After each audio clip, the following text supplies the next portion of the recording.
Alors, bonsoir à tous, bienvenue sur notre webinaire.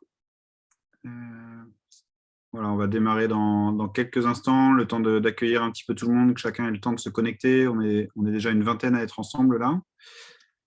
Donc c'est un webinaire, donc pour ceux qui ne connaissent pas le format, voilà, il y aura juste les caméras et le son des orateurs qui seront disponibles. Mais n'hésitez pas à utiliser le petit chat conversé pour vous saluer tout le monde. On est ravis de vous accueillir. On va démarrer dans quelques instants notre webinaire sur le thème de la solitude et de l'isolement, organisé en partenariat avec CNEF Solidarité. Et vous pouvez aussi nous dire, voilà, dans le petit chat, discuter d'où vous venez, d'où vous êtes connectés. C'est l'avantage de ces rencontres virtuelles. On peut être chez soi, aux quatre coins de la France, et se retrouver quand même autour d'un sujet qui est essentiel. Et ça va être un plaisir de passer cette soirée ensemble. Donc, bienvenue à tous. On va attendre un petit peu. J'en vois qui se connectent petit à petit.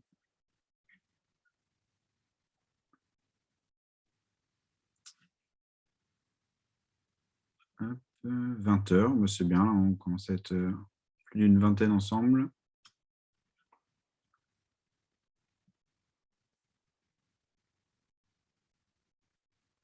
Alors là, n'hésitez pas à vous saluer tout le monde dans le petit chat conversé ou discuter juste à côté, quelque part en bas. Là.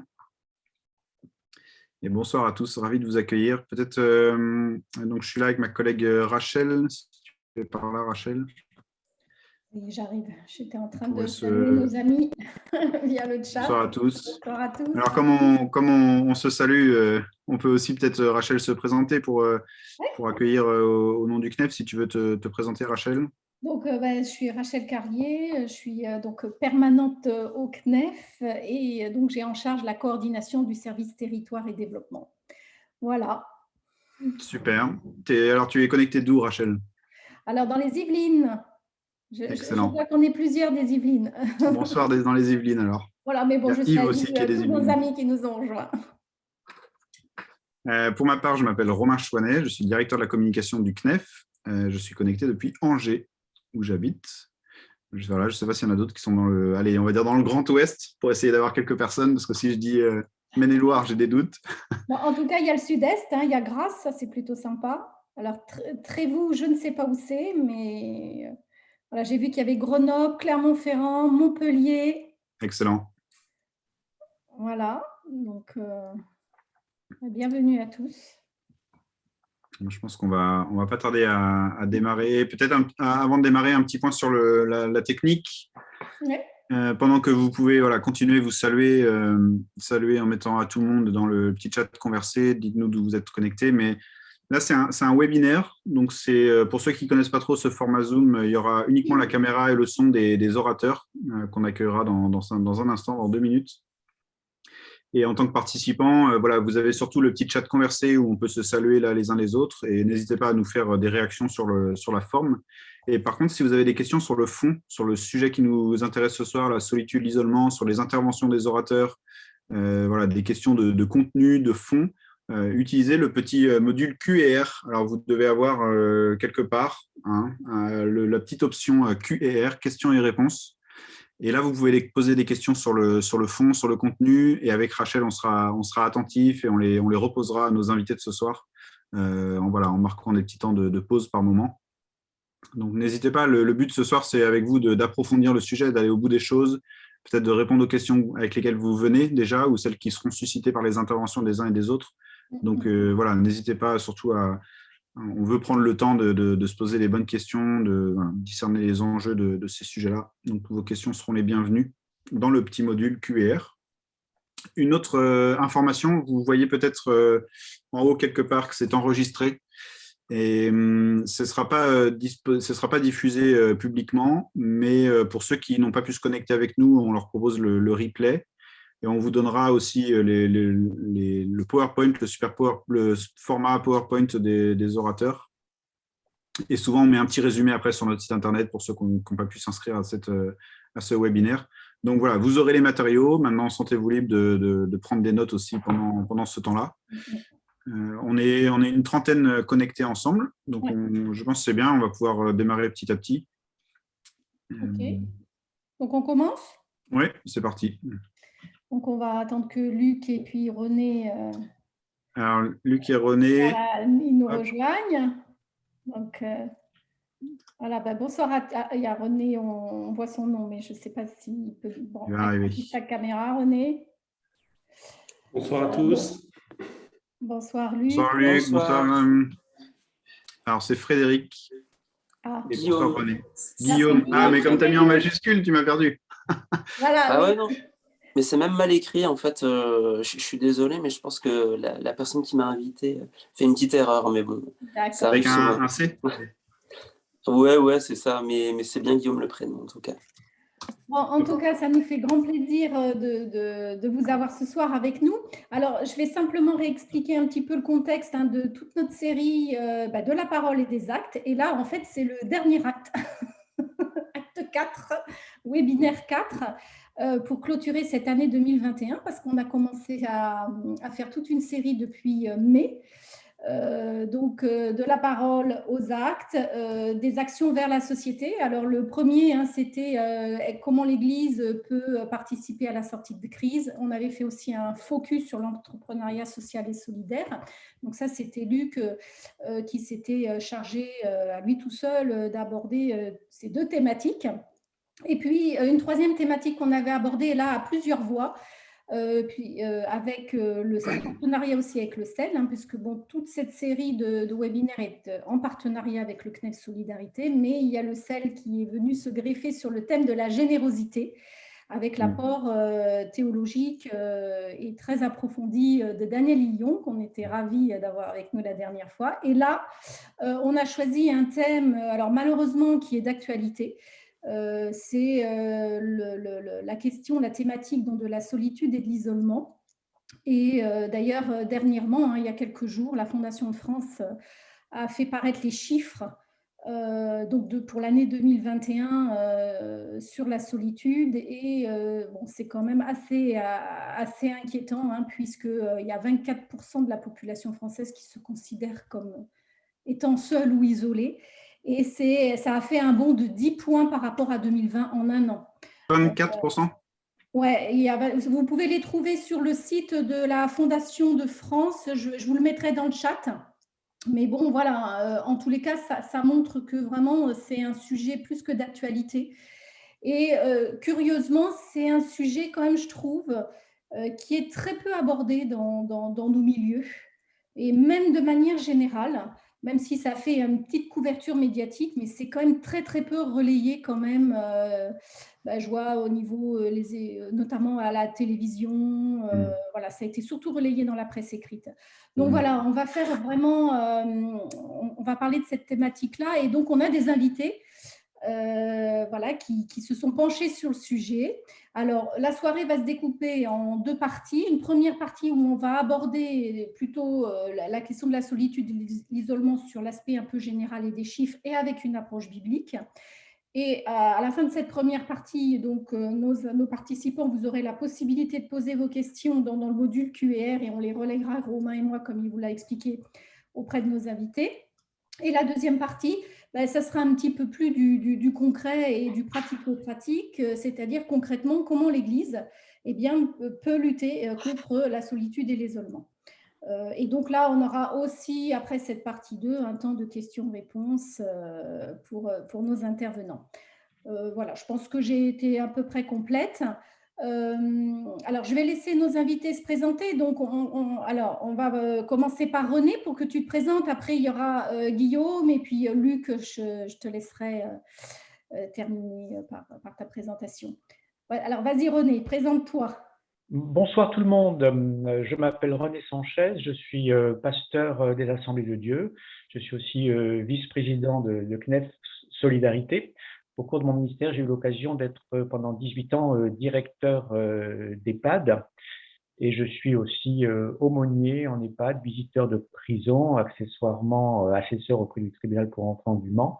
Et j'ai initié il y a 5 ans une action auprès des personnes âgées isolées vivant à domicile, une action qui se poursuit encore aujourd'hui et qui accompagne 70 personnes. Ok, merci René pour ce… Bon, je pense que tu n'as pas tout dit. Pas encore. Voilà, non, mais sur ton Oui. parcours, hein, voilà, je pense qu'il est beaucoup plus riche que ce que tu l'as décrit. Mais voilà. Alors, allez, à toi Guillaume, je te laisse te présenter. Ouais, merci. Alors, bonsoir à tous. Alors, je fais court aussi. Voilà, je m'appelle Guillaume, je suis marié, j'ai 2 enfants, je vis en Alsace. Et voilà, en fait, je suis ingénieur de formation et je fais partie du collectif d'artistes Magestar. Et donc, c'est par rapport à ça, finalement, que je suis là ce soir pour parler un petit peu de la thématique de l'art et voilà, ce que l'art peut apporter dans ce sujet pour lutter contre la solitude. Alors voilà, on évoque différents sujets avec Magestar et j'aurai l'occasion aussi de détailler un petit peu plus tout à l'heure. Merci Guillaume. Et donc, moi, je suis Luc Maroni, donc je suis le président de CNEF Solidarité. Donc, on travaille ensemble avec René sur un développement au niveau national de tout ce qu'on peut faire ensemble dans nos églises, sur une action dite sociétale ou un impact social. Moi, je suis aussi entrepreneur social et ma spécificité, c'est de lutter contre l'isolement des micro-entrepreneurs. Et donc, nous avons créé une coopérative d'entrepreneurs qui a à la fois un impact social sur la précarité économique, mais aussi sur le fait de ne pas laisser les entrepreneurs isolés, puisqu'on dit que c'est la première cause de cassure et de rupture chez les entrepreneurs isolés. Voilà. Alors, par contre, je n'interviendrai pas beaucoup ce soir. Comme Rachel l'a dit, j'ai fait les 2 premières fois à moi tout seul. Donc voilà, moi, je serai plus en appoint parce que justement, en tout cas, René que je connais a de la matière et il a un paquet à dire. Et voilà, donc du coup, je serai un peu plus en retrait, mais pas par désintérêt du tout. Ok, merci Luc. Bon, bah, écoute, René, je pense que c'est à toi. On va te laisser la parole. Romain, tu es OK, toi, pour mettre en route le PowerPoint? C'est parti, partie 1. C'est parti. Allez, vas-y, René, à toi la parole. Voilà, la solitude, ça n'existe pas. Eh bien, c'est ce que proclamait un certain chanteur du nom de Gilbert Bécaud à la fin du siècle dernier. Par contre, récemment, le psychanalyste Boris Cyrulnik a affirmé ceci: la pire des violences, c'est la solitude. Alors, qui a raison, Gilbert Bécaud ou Boris Cyrulnik? Malheureusement, c'est Boris Cyrulnik, parce que la solitude existe et elle est une véritable violence pour ceux qui la subissent. En fait, la solitude a toujours existé, mais il se trouve que ces dernières années, elle a progressé, elle a touché de plus en plus de personnes. Et si c'était déjà vrai avant la crise du Covid, il est clair que la crise du Covid a singulièrement aggravé cette progression de la solitude. La solitude en France touche de plus en plus de personnes et elle atteint absolument toutes les couches de la société, toutes les tranches d'âge, même si elle est plus fréquente chez les jeunes et les personnes âgées. C'est pourquoi on fera plus spécialement ce soir un zoom sur un focus sur les jeunes et les personnes âgées. Alors, elle touche tous les milieux, toutes les couches de la population. C'est ce qu'on va voir avec la diapo suivante. Voilà, la solitude atteint même l'Élysée, comme quoi on peut être très bien entouré et souffrir quand même de solitude, puisque Brigitte Macron, d'après ce magazine People, souffrirait elle aussi de solitude. Avant d'aller plus loin, je pense qu'il est peut-être intéressant de définir un petit peu de quoi on parle et de voir un petit peu la différence de nuances qui existent entre la solitude et l'isolement, qui sont 2 termes très proches, qui sont peut-être liés, mais pas tout à fait, parce qu'on peut être seul sans souffrir d'isolement et on peut être isolé sans souffrir de solitude. En fait, la solitude est un sentiment, tandis que l'isolement est un fait concret qui peut se mesurer et se quantifier. Alors, qu'est-ce que la solitude? La solitude est un sentiment qui exprime la souffrance relationnelle que quelqu'un vit indépendamment du fait qu'il soit entouré ou non. Une souffrance relationnelle due à un manque de relations de qualité. On peut donc très bien se sentir seul au milieu d'une foule, seul en ayant de la famille et des amis à ses côtés, si on n'a pas avec les gens qui nous entourent des relations de qualité. Voilà pour la solitude. Quant à l'isolement, on peut distinguer deux sortes d'isolement. Il y a l'isolement physique qui décrit la situation de quelqu'un qui vit seul dans son logement. Hein. On parle aussi d'isolement géographique pour décrire la situation de quelqu'un qui ne vit pas seul, qui vit peut-être en famille, mais qui vit dans un endroit isolé, ce qui est le cas en particulier des agriculteurs, mais pas uniquement. Donc ça, c'est l'isolement physique ou géographique. Et puis, il y a aussi donc l'isolement social ou l'isolement relationnel qui concerne les personnes qui ont très peu ou pas de relations de qualité avec les gens qui les entourent. On voit donc que quelqu'un qui vit seul peut ne pas souffrir de solitude s'il a un réseau relationnel étoffé. Par contre, celui qui a peu ou pas de relations va souffrir inévitablement de cette situation. Si l'isolement physique peut être bénéfique quand il est choisi et de courte durée, hein, quand quelqu'un peut décider pour un moment de se mettre un petit peu à l'écart, il choisit cela et ça ne dure pas longtemps, ça c'est un isolement qui peut être bénéfique et même on le verra tout à l'heure, qui peut être tout à fait nécessaire, salutaire et peut-être même indispensable à notre équilibre. Par contre, l'isolement social, l'isolement de la personne qui a peu ou pas de relations de qualité avec les personnes qui l'entourent, cet isolement-là est toujours néfaste, d'autant plus qu'il n'est pas choisi et qu'il dure, qu'il s'inscrit dans la durée. Je vais poursuivre en donnant la définition que le Conseil économique, social et environnemental donne de l'isolement social. Je cite, l'isolement social est la situation dans laquelle se trouve la personne qui, du fait de relations durablement insuffisantes dans leur nombre ou leur qualité, est en situation de souffrance et de danger. Et on va retenir ces deux mots de souffrance et de danger sur lesquels on va revenir tout à l'heure. Juste une parenthèse pour dire qu'à partir de maintenant, je vais utiliser le mot solitude pour désigner à la fois la solitude et l'isolement par commodité. Donc, on va poursuivre en regardant de plus près quelques chiffres et indices qui montrent l'ampleur de ce phénomène dans notre pays. Si on peut passer à la diapo suivante, voilà. En France, il y a 7 millions de personnes qui vivent seules. Ça représente un peu plus de 10% de la population française. Et comme on l'a cité tout à l'heure, il y a 7 millions de personnes qui vivent seules, donc 10%, mais il y a 24% de la population française qui souffre d'isolement relationnel, c'est-à-dire qu'il y a peu ou pas de relations de qualité avec les personnes qui l'entourent. Sur les 7 millions de personnes qui vivent seules, il y en a 2 millions qui sont des personnes âgées. Et parmi ces 2 millions, on considère que 530 000 sont en situation de mort sociale ou d'isolement social, c'est-à-dire avec pas ou peu de relations avec qui que ce soit. En ce qui concerne les statistiques d'SOS Amitié, il s'avère que plus de 40% des appels à SOS Amitié sont motivés par la souffrance causée par la solitude. Autre indice, en 2018, une journée mondiale des solitudes a été instituée, donc preuve que ce n'est pas seulement un phénomène français, mais que c'est quelque chose qui gagne la terre entière. Hein. Une journée mondiale des solitudes a été instituée pour lutter contre ce problème qui a été qualifié à l'époque de fléau, donc en 2018, avant la crise du Covid. Donc cette journée mondiale a lieu désormais tous les 23 janvier, et la prochaine sera donc le 23 janvier 2022. Un autre indice, en Grande-Bretagne, on estime qu'il y a 9 millions de Britanniques qui vivent seuls et il y en aurait au moins 200 000 qui passent plus d'un mois sans avoir de conversation avec une seule personne. Cet état de fait a été jugé suffisamment alarmant pour justifier la création, tenez-vous bien, d'un ministère de la solitude en 2019.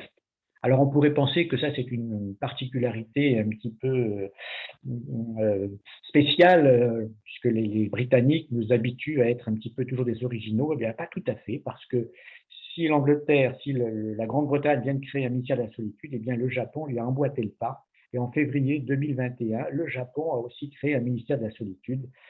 Et je sais qu'actuellement, le Canada et le Québec réfléchissent aussi à cette question. Peut-être verra-t-on, suite aux prochaines élections présidentielles, la création d'un ministère de solitude aussi en France. Alors, pour voir un petit peu l'impact de la crise du Covid, en 2021, il y a près d'un Français sur 5, c'est-à-dire 20%, qui se déclarent toujours ou souvent confrontés à la solitude. Et ça représente une hausse de 5 points par rapport à 2018, donc avant la crise du Covid. Alors, sur ces 20% qui se déclarent souvent ou toujours seuls, il y en a les 2/3, donc 60% des 20%, qui indiquent non seulement qu'ils connaissent des moments de solitude, mais qu'ils souffrent dans ces moments-là, et souffrent en particulier du manque de la compagnie des autres. Et là, ça représente une hausse de 15 points par rapport à 2018. Alors, bien sûr, le point suivant, les personnes qui souffrent de solitude ont pu moins compter sur le soutien de leur famille à cause des confinements et des couvre-feux pendant cette période-là. Il s'avère que ce sont, point suivant, les jeunes, les célibataires et les publics les plus fragilisés économiquement qui sont les plus touchés par la solitude.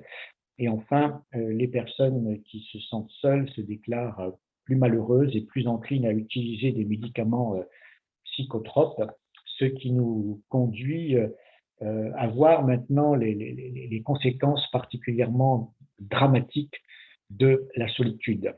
Si on peut passer à la slide suivante. Voilà. Victor Hugo a dit « L'enfer est tout entier dans ce mot solitude ».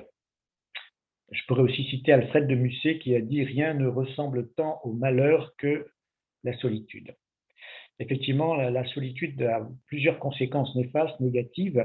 Il y a eu plusieurs études médicales, scientifiques récemment qui ont prouvé que la solitude faisait autant de dégâts que le fait de fumer 15 cigarettes par jour, qu'elle était 2 fois plus nocive que l'obésité, qu'elle produisait un sentiment d'inutilité, de perte d'estime de soi, de repli sur soi, d'invisibilité sociale, ce qui conduit inévitablement à la déprime, voire la dépression, et bien sûr les idées de suicide quand ce n'est pas des suicides tout court. Elle accélère les pertes d'autonomie, elle est un déterminant du déclin cognitif, elle affecte les parties du cerveau dédiées à la connaissance et à la mémoire, et elle augmente sérieusement les risques de cancer, d'AVC, d'infarctus, de démence et de mort prématurée. Voilà, après ces quelques généralités, je vous propose de faire une brève approche biblique de la solitude. Alors en fait, vous le savez, le récit de la création, dans le premier chapitre de la Genèse, est ponctué par l'adjectif « bon » que l'on retrouve pour chacun des 6 jours, sauf le deuxième, mais ne me demandez pas pourquoi. Et on le retrouve, cet adjectif, dans la phrase « Dieu vit que cela était bon ». Chaque fois que Dieu crée quelque chose, il est content et il dit que c'était bon. Et cette phrase, on la retrouve tout au long donc, des 6 jours. Et puis à la fin des 6 jours, quand Dieu considère tout ce qu'il a fait, il déclare que c'est très bon. L'adjectif « bon » apparaît donc 7 fois dans le premier chapitre de la Genèse.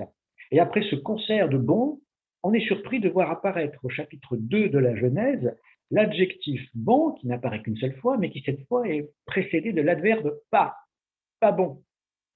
Et vous le savez, cette expression « pas bon », elle s'applique à la solitude. Il n'est pas bon que l'homme soit seul. Alors que tout jusqu'à présent avait été décrété bon par l'Éternel, eh bien Dieu décrète que la solitude n'est pas bonne. Dès l'origine, Dieu décrète que la solitude est mauvaise pour l'homme et que l'homme n'est pas fait pour la solitude. Cela ne doit pas nous étonner puisque nous avons été créés à l'image de Dieu et notre Dieu est un Dieu relationnel puisqu'il est un Dieu trinitaire, puisqu'il existe en 3 personnes. Donc de tout temps et bien avant la création de l'homme, Dieu a entretenu des relations au sein de la Trinité. Le Père avec le Fils avec l'Esprit, l'Esprit avec le Père. Et comme nous avons été créés à l'image de Dieu, nous sommes, nous aussi, des êtres relationnels, des êtres qui avons besoin de relations pour nous épanouir. D'abord et avant tout, bien sûr, une relation avec Dieu, mais aussi, c'est capital, des relations avec nos semblables. Nous en avons besoin et nous sommes des êtres qui dépérissons lorsque nous sommes privés de relations de qualité. Alors, il y a d'autres textes de l'Écriture qui évoquent les méfaits de la solitude, comme Ecclésiaste 4:8, qui dit malheur à celui qui est seul et qui tombe sans avoir un second pour se relever. Mais je me bornerai à citer ce texte-là et on m'arrêtera là pour l'Ancien Testament. Et je vous propose qu'on jette un regard maintenant au Nouveau Testament et qu'on regarde à l'exemple de Jésus. En fait, Jésus a connu la solitude, mais il a connu deux sortes de solitude. Il a connu des moments de solitude qui étaient des moments choisis, décidés par lui et relativement courts, et puis il a connu des moments de solitude qui n'étaient pas choisis, qui étaient difficiles et particulièrement douloureux pour lui. Alors regardons tout d'abord ces moments de solitude que Jésus a choisi délibérément. Nous savons que Jésus, avant de commencer son ministère, s'est retiré pendant 40 jours dans le désert pour se préparer à ce ministère. Et ensuite, après ce temps particulier, on le voit régulièrement dans les évangiles se mettre à l'écart. Régulièrement, Jésus se met à l'écart pour se reposer, sans doute, mais aussi pour faire le point et pour surtout se retrouver la communion avec son Dieu. Et je pense que là, Jésus nous donne un exemple à suivre. Je ne parle pas des 40 jours dans le désert, mais je parle de ces temps que Jésus s'octroyait régulièrement pour aller à l'écart. Vous savez que Jésus a dit qu'il fallait que nous allions dans notre chambre régulièrement et que nous fermions notre porte pour nous retrouver avec Dieu. Et je pense que nous avons besoin, nous aussi, de prendre ces temps de solitude, ces temps où nous nous retrouvons seuls avec nous-mêmes, pour peu de temps, mais régulièrement. Ce qui m'attriste un petit peu, c'est que je m'aperçois qu'il y a autour de moi, et quelquefois même des chrétiens, qui se dépêchent de combler le silence des moments où ils sont seuls par la radio, la télé. Il faut meubler, un DVD, un ordi, Internet. Mais se retrouver seul de temps à autre, se mettre à l'écart, comme Jésus le faisait régulièrement, pour réfléchir, pour faire le point, pour prendre du recul, et pour nous chrétiens, bien sûr, pour prier, pour se mettre à l'écoute de Dieu, c'est là une solitude qui me semble tout à fait bénéfique, salutaire et je dirais même nécessaire et indispensable à notre équilibre mental et spirituel. Et puis Jésus a connu des instants de solitude qu'il n'avait pas choisi, qu'il n'avait pas voulu, des instants de solitude difficiles. Il a connu cela toutes les fois, par exemple, qu'il a annoncé sa mort prochaine, où les disciples ne l'ont pas cru, n'ont pas compris et même l'ont repris. Mais cette solitude particulièrement difficile à vivre, il l'a connue bien sûr dans ses dernières heures, il l'a connue dans le combat du jardin de Gethsémane où les disciples n'ont pas pu prier avec lui et ils l'ont laissé tout seul, et il l'a connue bien sûr à la croix. Non seulement quand ses disciples l'ont abandonné ou trahi, mais surtout quand son Père a dû lui retirer sa présence lorsque Jésus s'est chargé de nos péchés. Et dans le cri de Jésus, mon Dieu, pourquoi m'as-tu abandonné, on ressent toute la détresse de cette solitude qui est la solitude suprême, à savoir l'abandon de Dieu, l'impossibilité à cause du péché dont il s'était chargé de continuer à avoir sa relation avec son Père. Donc Jésus a connu ces mauvaises solitudes et il peut donc nous comprendre quand nous passons nous aussi par des moments difficiles de solitude et nous en avons tous. Et Jésus est celui aussi qui nous donne une clé pour traverser ces moments de solitude et pour les dépasser. Et cette clé, c'est l'Église. Jésus a créé l'Église. Il n'a pas créé l'Église pour lutter contre la solitude, mais l'Église est un des moyens que nous avons de dépasser cette solitude. Parce que c'est dans l'Église, malgré ses imperfections et ses manques, il faut être réaliste, c'est dans l'Église que nous pouvons trouver ce qu'il nous faut pour combler une grande partie de nos besoins relationnel. C'est dans l'Église que la présence de Dieu se manifeste plus facilement et c'est là qu'on peut rentrer plus facilement en relation avec Dieu. mais c'est aussi dans l'Église que l'on peut avoir des relations de qualité avec nos frères, avec nos sœurs. C'est là qu'on peut trouver l'amour fraternel, c'est là qu'on peut trouver un accueil, une écoute, de la compréhension, des activités dans lesquelles on peut s'impliquer et se sentir utile, le soutien dans la prière, enfin tous les bienfaits de la communion fraternelle. Et si la crise du Covid nous a éloignés de nos églises locales, il faut peut-être maintenant que nous retrouvions tous le chemin de nos communautés respectives pour goûter à nouveau les bienfaits de la communion fraternelle et que ce verset du psaume 33 devienne une réalité renouvelée pour nous. Voici, oh, qu'il est agréable, qu'il est doux pour des frères de demeurer ensemble, car c'est là que l'Éternel envoie la bénédiction et la vie pour l'éternité. Voilà, je m'arrête là pour la première partie.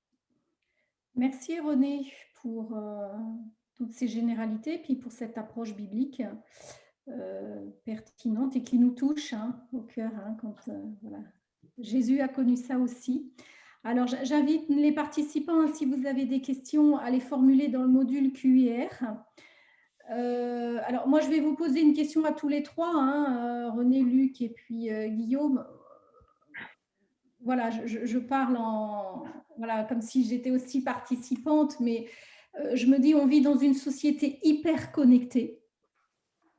Et pourtant, aujourd'hui, en France, il y a 24% de la population qui se considère, enfin en tous les cas, qui vit et qui souffre de cette solitude. Et ça a fait un bond alors avec le confinement.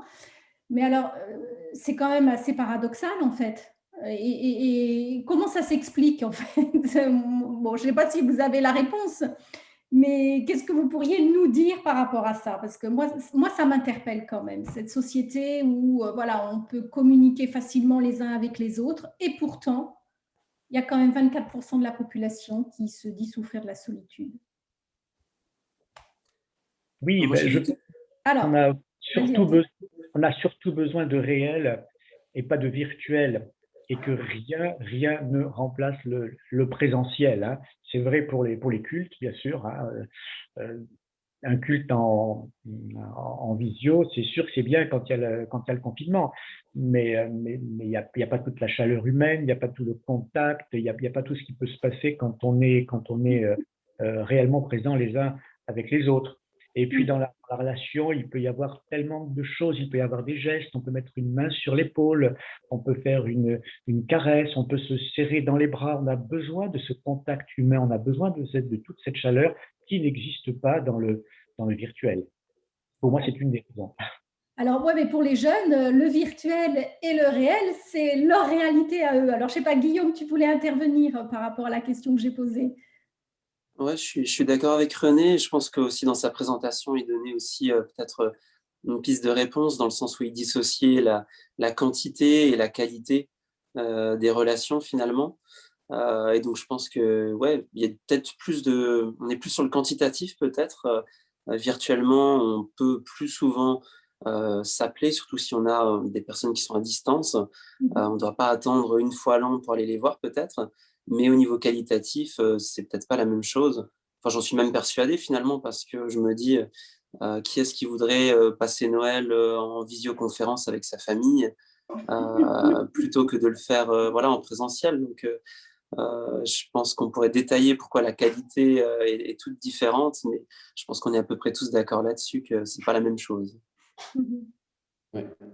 Alors moi, je crois que l'amplification de la solitude, en tout cas de l'isolement, le sentiment d'être tout seul et enfermé dans son angoisse, bien sûr, la crise de la Covid a amplifié, mais on a plein de causes quand on regarde, quand on fait un peu de sociologie de l'isolement.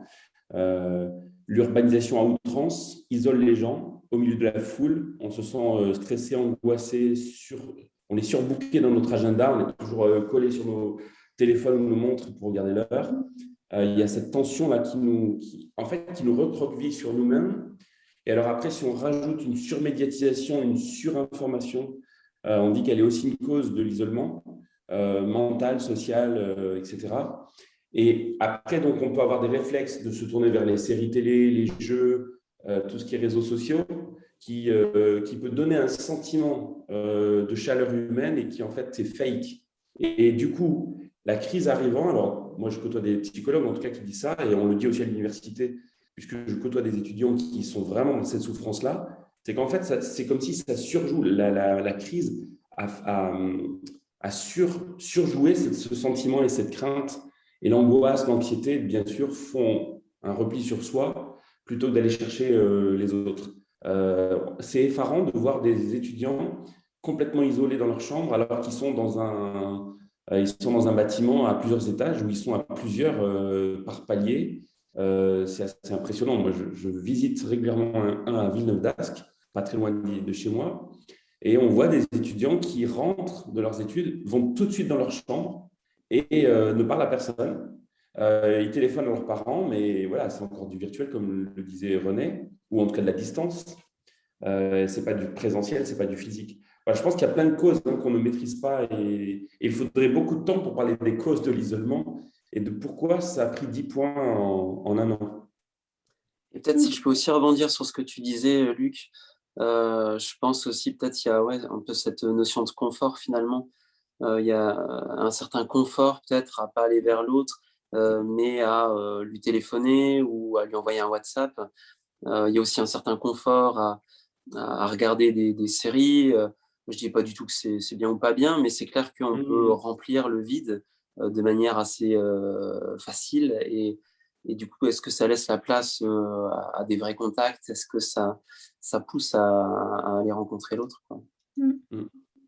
Je trouve que c'est un peu justifié par le besoin de reconnaissance. C'est-à-dire qu'on a un tel besoin de reconnaissance, la plupart des gens ont un tel besoin de reconnaissance que prendre le risque de se confronter à quelqu'un qui ne va pas nous le rendre, nous le donner, on va se dire plutôt, voilà, les réseaux sociaux, poster quelque chose, ou là, je vais avoir des retours qui sont certes très virtuels, mais qui vont correspondre à ce besoin de reconnaissance, plutôt que de prendre le risque d'une vraie rencontre qui, elle, ne fournira peut-être pas cette attente-là. Bon, en sachant que les réseaux sociaux, effectivement, on filtre ce que l'on communique. Alors qu'en présentiel, il n'y a pas de filtre. C'est ça.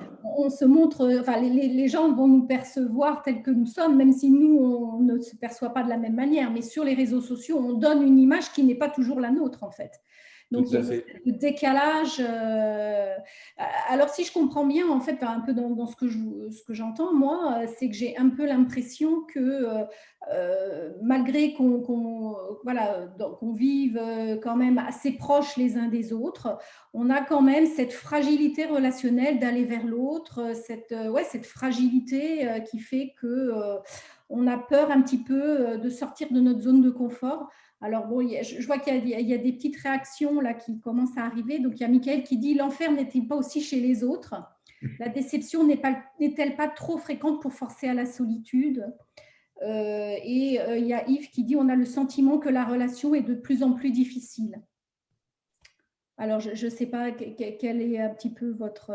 bon, voilà, on a peut-être déjà tout dit, enfin, tout dit peut-être pas, Bon, mais… On n'a pas tout dit, mais l'histoire de Yves, là, c'est enfin la question de Yves ou l'intervention de Yves, ça dit aussi que, en fait, on a des relations de plus en plus assurées, de plus en plus sélectionnées. On l'a redit là à l'instant. Par exemple, je ne sais pas si vous savez, la nouvelle tendance des jeunes, c'est on ne se téléphone plus, on s'envoie des vocaux.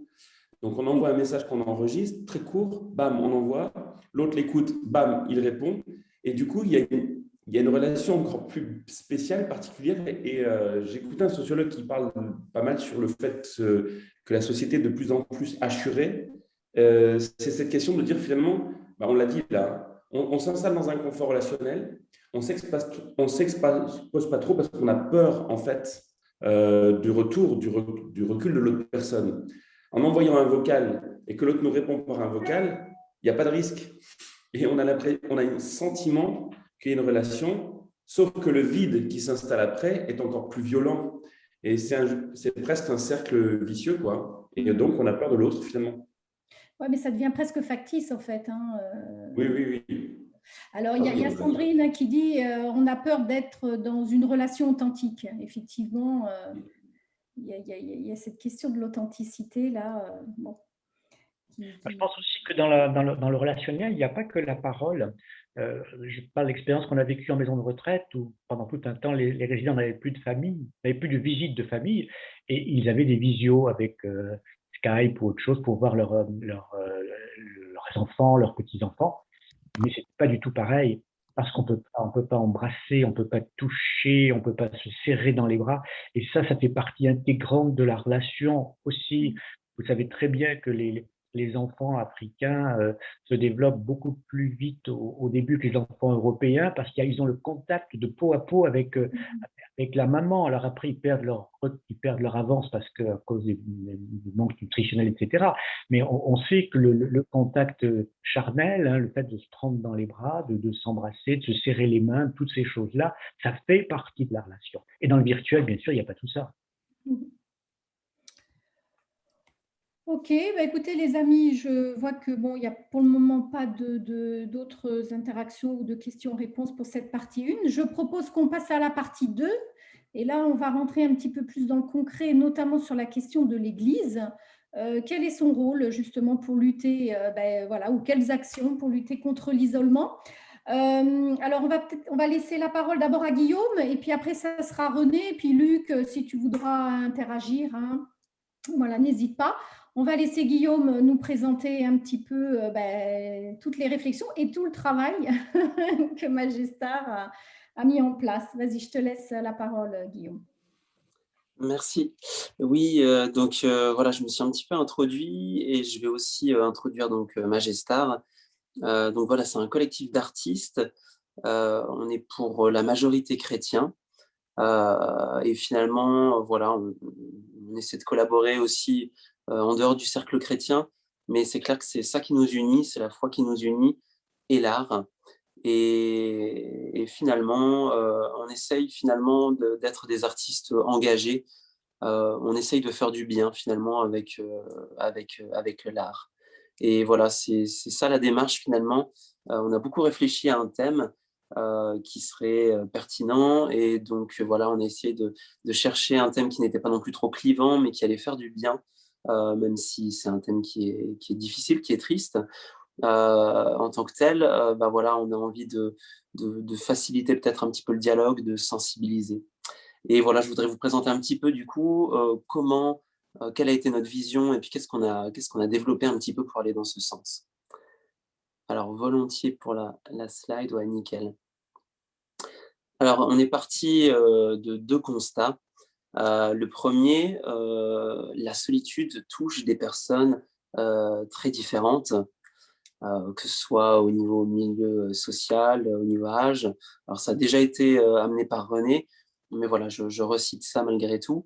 En 2020, l'association Astrée, dans une de leurs études, a amené le fait que 13,5% des collégiens se sentent toujours ou souvent seuls, souvent ou toujours seuls, pardon, ce qui représenterait à peu près 4 élèves par classe. Et voilà, pour un âge, plutôt pour les aînés, 530 000 personnes âgées qui seraient en situation de mort sociale, c'est-à-dire sans ou quasiment sans contact. Et ça, c'est voilà, de la source Petit Frère des pauvres, et ça date de 2021. Et ça a été cité par René, et voilà aussi pour se rendre compte, ça représente à peu près la population de Lyon. Donc voilà, on peut imaginer finalement si toute la ville de Lyon était constituée de personnes qui souffrent de la solitude, qui n'ont quasiment pas de contact. Alors voilà, on a vu un peu peut-être les 2 extrêmes, les jeunes, les plus âgés. Et on a aussi un deuxième constat, le fait que le dialogue sur ce sujet est difficile.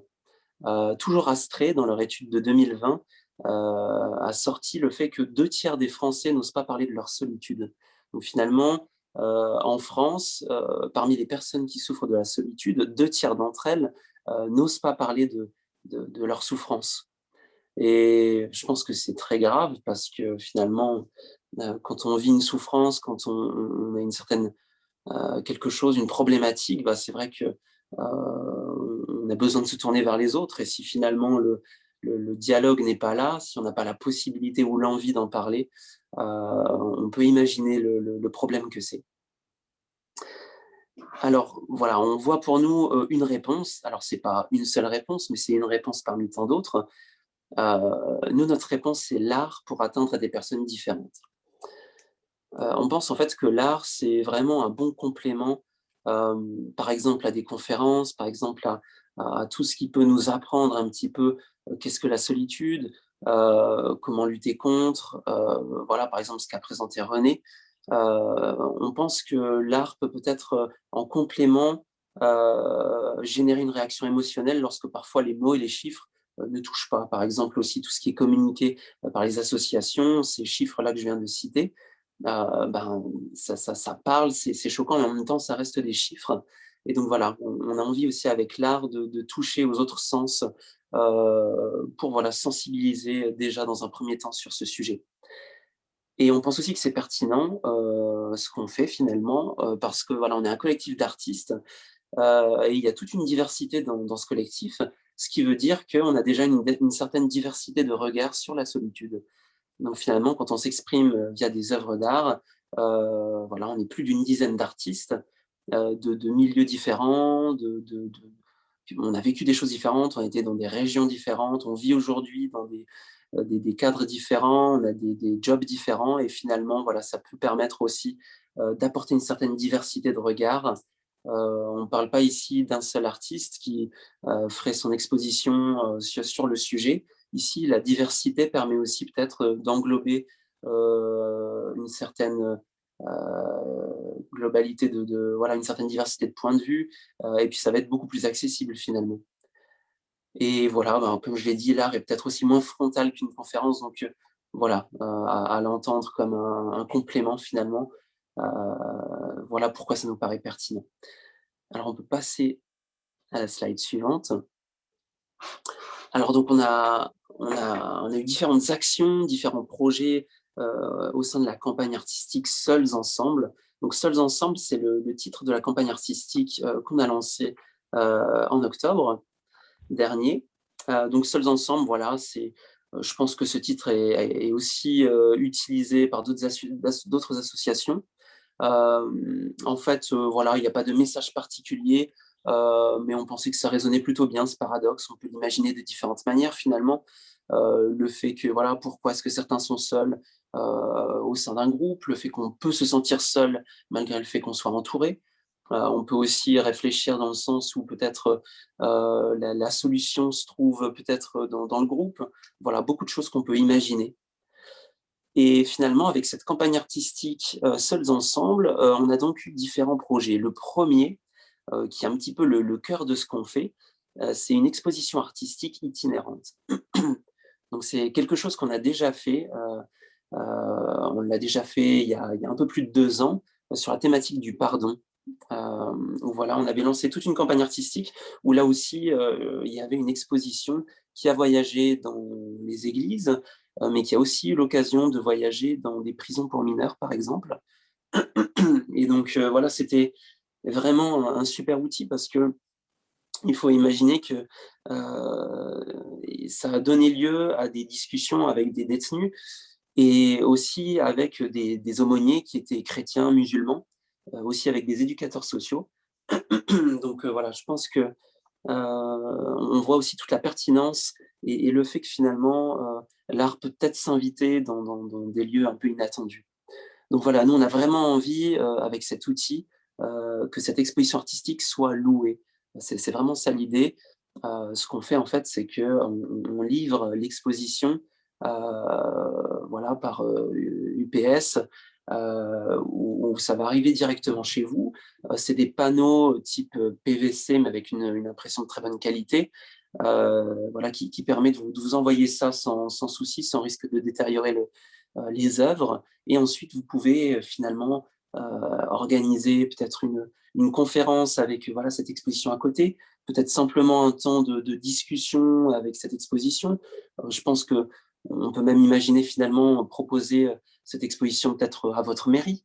Voilà, puisque comme on l'a dit, c'est un fléau qui touche beaucoup de monde, c'est une problématique très actuelle et donc je pense que vraiment c'est une manière aussi de faire le lien, aussi en dehors de nos églises. Donc voilà, c'est une exposition artistique où niveau détail, je peux vous dire que, forcément elle a un coût qui est, un coût fixe déjà de 200 € qui représente un petit peu, le coût, la location.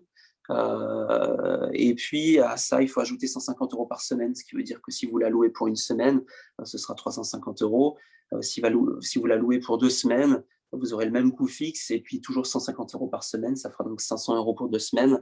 Voilà, ça a un coût, mais qui est, à notre sens, vraiment accessible, étant donné le travail qui est sur chaque œuvre. Et finalement, si vous voulez inviter du monde à une exposition artistique, vous allez payer beaucoup plus cher que ça. Donc c'est vraiment l'idée de rendre accessible la chose. Pardon, on peut revenir sur la slide d'avant. C'est vrai que je me suis un peu plus étendu sur l'expo. À côté de ça, ce qu'on a, c'est un jeu pour aller plus loin dans la relation. Donc ça, c'est un peu une première pour nous. Le Grand Bain, c'est le nom de ce jeu, où finalement, le concept, ça va être d'avoir plusieurs niveaux de cartes. Donc voilà, toujours dans la thématique du bain, on a le pédiluve, on a le bassin, la mer, les abysses. Et c'est un petit peu une analogie finalement pour dire, OK, à quelle profondeur vous allez vouloir aller dans la discussion. Et c'est déjà un concept qui existe, mais voilà, on a voulu le faire un petit peu à notre sauce et vous allez retrouver en fait, des cartes, finalement avec des questions comme par exemple, quelle a été ta première impression de moi? Hem, tu vas avoir aussi vous allez avoir des photos finalement, qui vont vous inviter à dire un petit peu: «OK, qu'est-ce que cette photo t'évoque?» Donc des cartes comme ça qui vont être, assez accessibles, on va dire. Et puis aussi d'autres cartes qui vont être, voilà, un petit peu plus profondes. Qui est-ce que tu admires et pourquoi? Si tu pouvais revivre un seul moment de ta vie, lequel serait-il? De quoi ne peut-on pas rire? Voilà, finalement des questions aussi profondes, parce que, je pense que, si on se sent seul parfois dans un groupe, c'est aussi parce qu'on a, de la peine finalement à aller en profondeur, à connecter avec les gens. Et donc voilà, on a voulu ça comme un outil, pour aller à la rencontre, des autres et finalement ça propose un cadre un peu sécurisé parce que c'est un jeu, tout le monde est un peu dans le bain, et on a la possibilité vraiment de choisir son niveau. Donc on n'est pas obligé d'être mal à l'aise et de poser une question qu'on n'a pas envie de poser. On peut rester dans les niveaux finalement pédiluve, petit bassin, et pour ceux qui veulent aller plus loin, eh ben, c'est aussi possible. Voilà, donc on a ce jeu-là, et puis, on a aussi, voilà, des stickers, par exemple, avec, certaines œuvres, des illustrations, voilà, autant des illustrateurs que des graphistes qui ont fait quelques petites, réalisations. L'idée est tout simplement de pouvoir, en glisser un dans une enveloppe, pouvoir finalement, mettre ça un peu sur ses affaires ou l'idée, ça peut être tout simplement de susciter l'intérêt et puis d'amener un peu ça comme une manière de discuter de la solitude. Et puis, on a aussi une plateforme web, donc on voit un petit peu un screenshot là au numéro 4.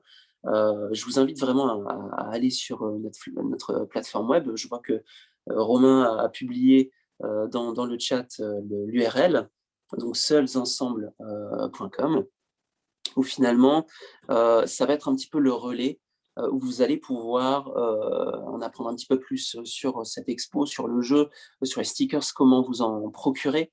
Donc voilà, c'est via ce site que vous allez pouvoir, nous contacter, Magestar, pour la location de l'exposition, pour vous procurer le jeu, et cetera, et cetera. Mais on a aussi, des ressources, des articles, interviews, voilà, pour un petit peu nourrir la réflexion. Et c'est que le début, je dirais, donc n'hésitez pas aussi à nous contacter si vous avez des idées de partenariat, de collaboration, d'articles qui pourraient être écrits, si vous-même ou quelqu'un de votre connaissance pourrait, avoir quelque chose à dire, ou peut-être qu'on pourrait aussi l'interviewer. Voilà, donc voilà un petit peu l'étendue de ce qu'on a fait avec cette campagne artistique et je pense qu'on peut passer à la slide suivante. Voilà, donc vous voyez un petit peu, un échantillon de l'exposition artistique. 14 artistes qui ont réalisé 19 œuvres. Donc 14 artistes, effectivement, c'est une belle diversité. On a de l'illustration numérique, de la peinture, on a de la photographie aussi, on a de l'abstraction, du figuratif, et il y en a vraiment pour tous les goûts. Et voilà, vous pouvez déjà le voir ici. Je peux aussi vous citer quelques titres. On a par exemple L'enfant seul, on a Mayday, on a Une perle cachée. Voilà, beaucoup de titres peut-être un peu évocateurs. Et je pense que ouais, l'idée est vraiment de s'adresser à vraiment des personnes différentes. Chacun y a mis de son expérience, de son cœur, chaque artiste. Et voilà, ça nous fait une exposition qui est riche. Donc vraiment, voilà, je vous invite encore à nous contacter. Je pense que ça peut être vraiment un super outil et il aura de l'intérêt que s'il est finalement exposé, s'il contribue à des événements que vous allez créer. Voilà, donc voilà pour l'exposition. Ensuite, au-delà de ça, bah, voilà, je vous ai déjà un peu partagé les autres produits, les autres projets. Voilà, le jeu finalement, le grand bain, où l'idée est de dégeler l'atmosphère, rechercher l'authenticité. L'authenticité, on en a parlé un petit peu dans nos échanges. C'est un challenge et finalement, pourquoi ne pas passer par le jeu pour relever ce challenge de l'authenticité? Ça permet aussi de ouais, de passer au-delà de: «Ah mais que pensera-t-il?» Voilà, on se met dans l'idée du jeu, on pense à rien d'autre.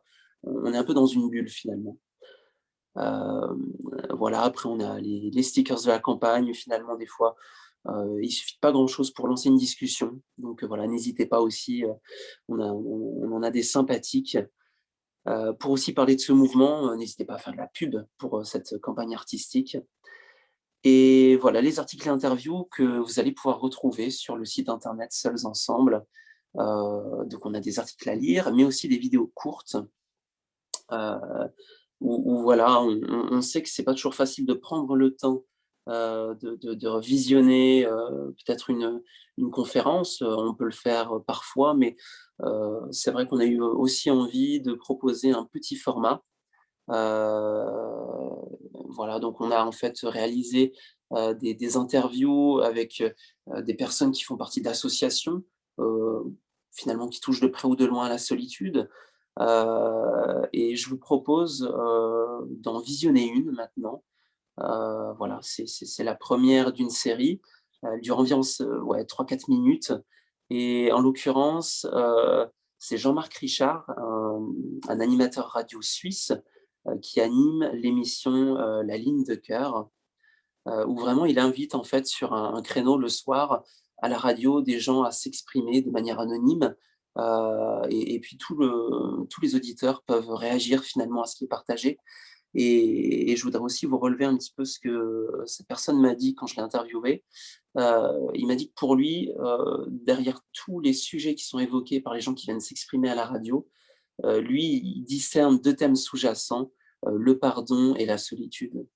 Et bah, c'est vrai que ça a été super, ça a été un beau clin d'œil pour nous à Magestar parce que vraiment c'est des thèmes qu'on a évoqués qu'on a traités finalement dans nos campagnes artistiques.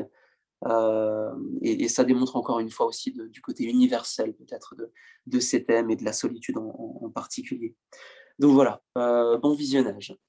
La tranche d'âge 30-50 est une tranche d'âge en matière de solitude qui m'inquiète beaucoup. La solitude, elle vient pas du jour au lendemain. Vous êtes dans une pièce qui est ouverte, puis petit à petit, il y a une porte qui se ferme, puis il y a un mur qui se construit, puis un autre. Je suis une forme de passeur, je fais le lien entre les gens, plutôt que de prendre la place des gens, plutôt que nécessairement de les interviewer, que j'essaye de leur donner de l'espace pour qu'ils puissent exprimer les choses.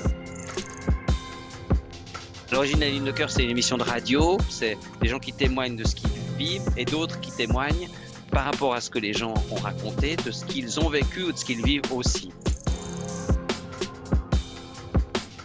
Elle ne vient pas de prime abord comme spontanément exprimée à l'antenne. Les gens ne viennent pas en disant « bonjour, je suis seul ». Et même pendant la pandémie, les gens exprimaient le fait qu'ils étaient seuls en disant bah, « tout le monde l'est un peu, quoi ». Donc il y a pire.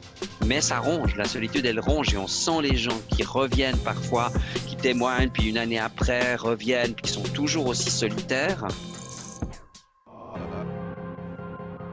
Là où on a le plus de gens qui témoignent, je dirais que c'est entre 30 et 50 ans. On a parfois des beaucoup plus jeunes, très souvent aussi des 20-25, et puis on a aussi des gens âgés, et même je dirais très âgés, mais c'est pas la majorité. Nous, on voit, ah ben tu sais, c'est con, ils se sont séparés, mais on se dit, il a encore le boulot, peut-être les amis quand il faisait du foot, les autres, ils disent, il vient plus au foot, et on se dit, il a encore sa famille, il a encore... On n'a jamais la vision d'ensemble. C'est cette problématique qui fait que tout à coup, la solitude, elle est vécue comme une descente aux enfers. Elle inspire fortement de l'empathie, de la compassion et de l'envie de solidarité au milieu des moins proches de la personne. J'ai rarement vu des tout proches de personnes qui sont seules venir en me disant « je m'en étais pas rendu compte ». Le cercle proche des gens, cette solitude, ils ont de la peine à l'entendre. Parfois même, ils sont dans un déni total de la solitude de l'autre.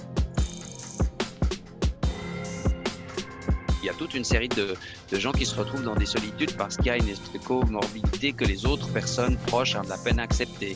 Fragilité physique, fragilité psychique, un choix de compagnon, un choix de vie. Et c'est pour ça que, par exemple, des artistes qui se mettent à réfléchir autour de la solitude, ils peuvent créer un lien avec la personne qui est en solitude parce qu'ils ne sont pas partie prenante du problème. On est dans une société où il existe des gens qui ont envie de tendre la main. Mais pour pouvoir tendre la main, il faut qu'il y ait une autre main qui soit là à distance respectable. Donc je dis, prenez le téléphone, appelez, que ce soit une association ou quelqu'un que vous connaissiez ou que vous connaissez. N'hésitez pas simplement à faire le premier contact. Parce que ce n'est pas une honte que d'être dans la solitude. Au contraire, et moi, je n'ai pas envie que ça devienne une fatalité. Dans un monde comme le nôtre, où il existe tout plein de choses pour aider les gens à sortir de leur solitude. Si vous avez un sentiment de solitude, même si vous êtes très entouré et que vous en souffrez, demandez de l'aide. Moi, je pense que c'est le message que j'ai envie de faire passer. Et puis, aux personnes qui ne sont pas dans la solitude, je dis parfois, c'est juste accompagner une personne qui l'est vers une association, un groupe, vers une activité. Et puis, je dis aux communes, soyez proactifs envers cette solitude et n'hésitez pas, vous qui n'êtes pas dans la solitude mais qui êtes inquiets, à signaler des solitudes à des structures, à des associations qui pourraient faire quelque chose pour aider les personnes.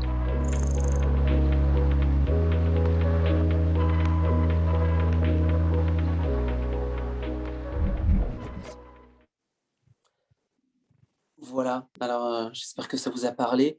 En tout cas, ouais, c'était pour moi en tout cas enrichissant et je pense qu'en même temps, voilà, vous allez pouvoir voir d'autres vidéos si vous nous suivez un petit peu et c'est vrai que le sujet est complexe. Donc bon déjà, dans Magestar, on n'est pas du tout dans l'idée, de nous considérer experts sur le sujet, loin de là. Mais c'est vrai que c'est ça qui est bien avec l'art, c'est qu'on peut aussi s'exprimer, finalement sans être expert. On peut juste, exprimer un petit peu notre expérience, notre vécu et notre point de vue finalement.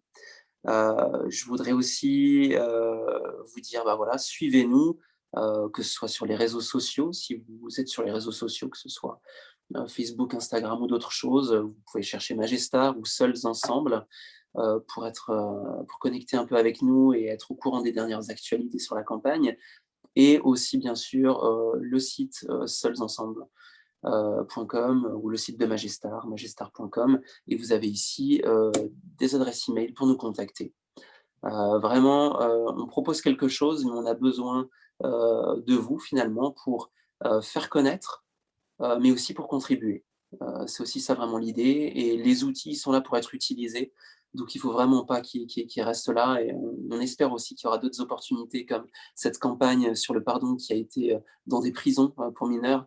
Voilà, on a envie que ça puisse servir et porter du fruit et ça venait pas de nous, c'est quelqu'un d'autre, qui a amené cette, opportunité. Donc voilà, je termine aussi en vous partageant, un témoignage, enfin juste une phrase que j'ai lue sur, venant de quelqu'un qui souffre de la solitude. La solitude, c'est pénible, c'est mortifère. Un chat, c'est bien gentil, mais on ne peut pas avoir des discussions très profondes non plus.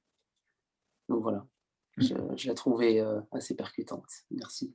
Merci Guillaume donc, pour la présentation de cet outil, alors en fait très pratique, alors qui est à disposition donc, des églises, c'est-à-dire des associations 1901 culturelles ou autres, alors chrétiens ou non chrétiens. Et on me posait la question, est-ce que c'est un outil qui peut être adapté dans le cadre d'un EHPAD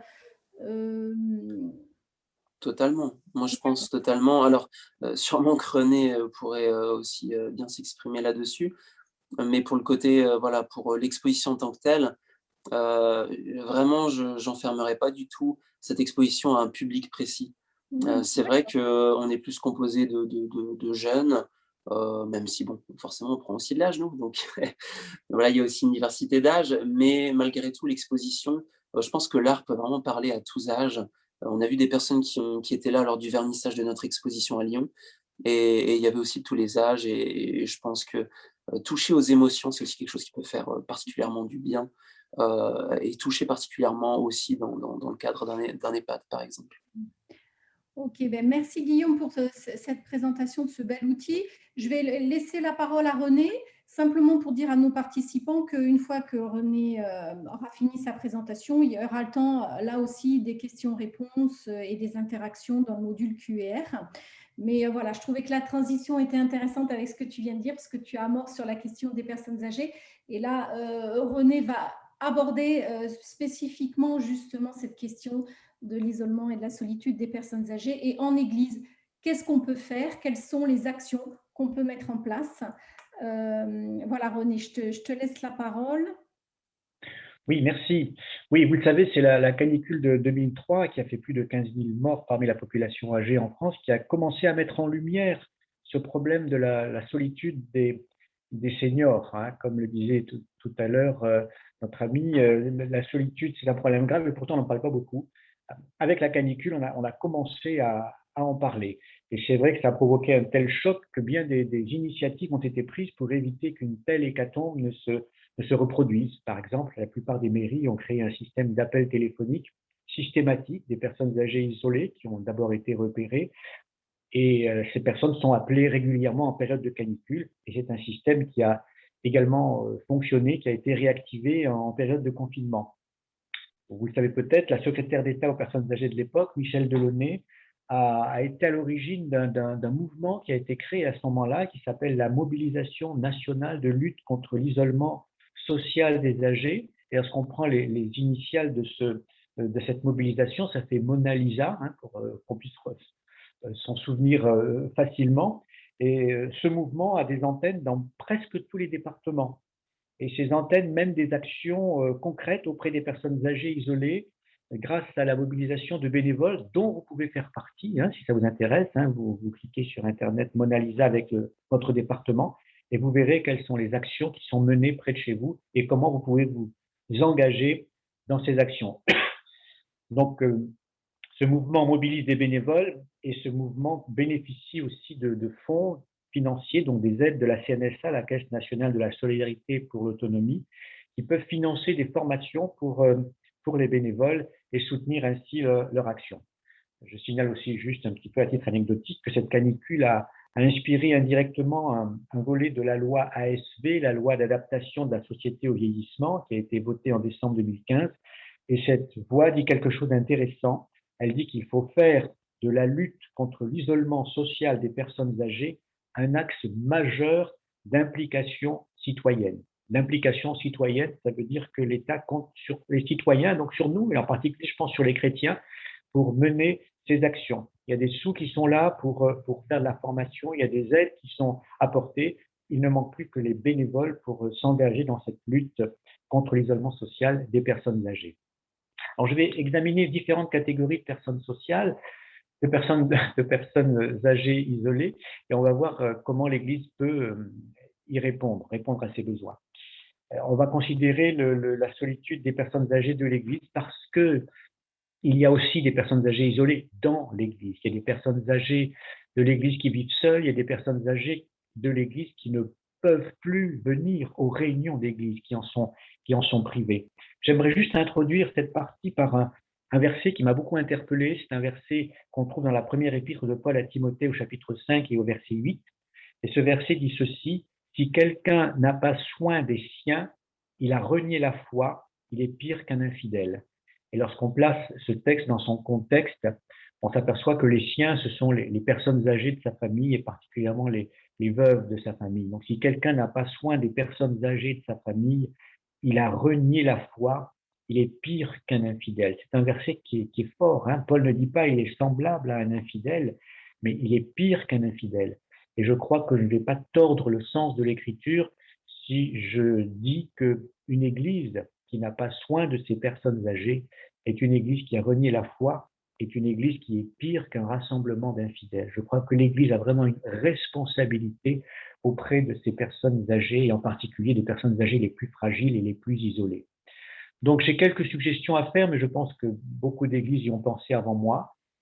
Je pense que malheureusement, toutes les églises n'y ont pas pensé. Donc, peut-être si ça peut susciter des idées, j'en serais ravi.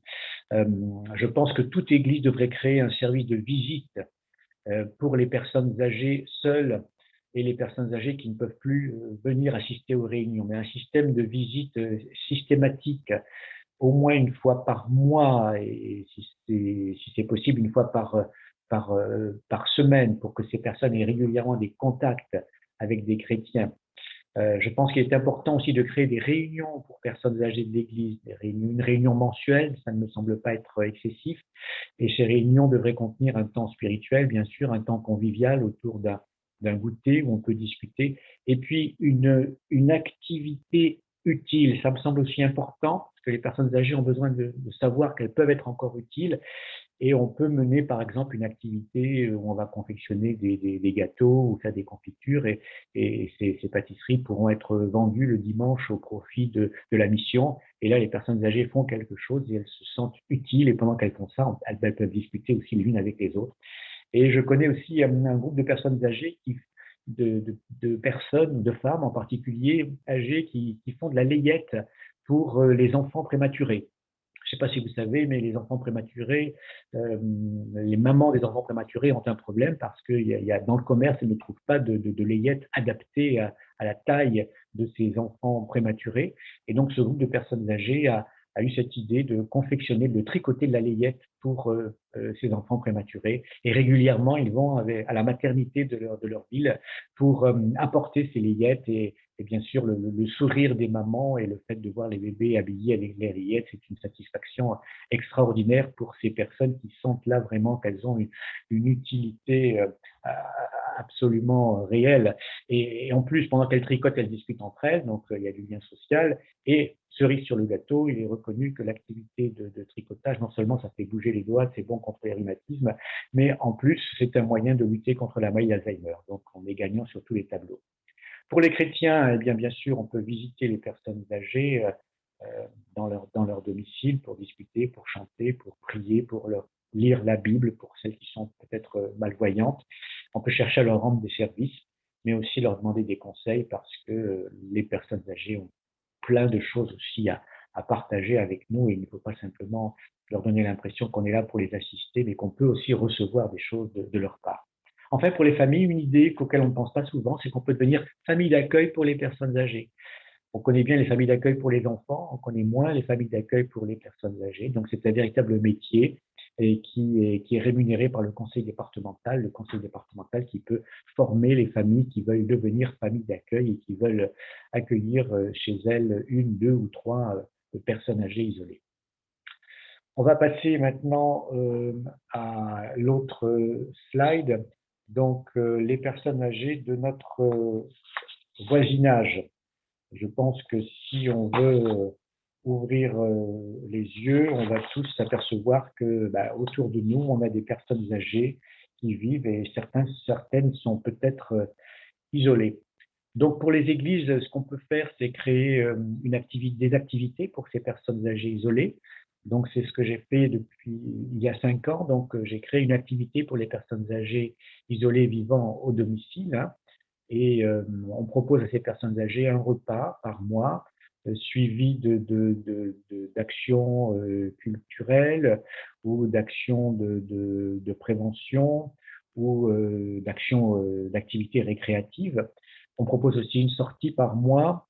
On propose des activités physiques adaptées une fois par semaine, et même de l'équithérapie, et on a pu mener ces actions grâce à des financements venant de la conférence des financeurs. La conférence des financeurs, c'est un organisme qui existe dans chaque département, et cette action a eu un impact réel et visible sur les 70 personnes qu'on suit actuellement, il y a eu un impact reconnu et apprécié par la municipalité. On a vu ces personnes même changer d'aspect. Au début, elles venaient avec des vêtements un petit peu négligés, peut-être pas très bien coiffés, et puis maintenant, on les voit qui vont chez le coiffeur. La veille, elles viennent chez nous, elles s'habillent bien, elles sortent leurs bijoux, et puis il y a des liens qui se sont créés entre elles. Elles se téléphonent, elles vont jouer chez les cartes. Elles vont jouer aux cartes les unes chez les autres, elles se rendent des services, celle qui a des voitures va accompagner celle qui n'a pas de voiture chez le médecin, etc. Enfin, il y a vraiment une dynamique qui s'est créée et on a vraiment l'impression, et la mairie le reconnaît, que ces personnes sont en train de sortir de leur isolement.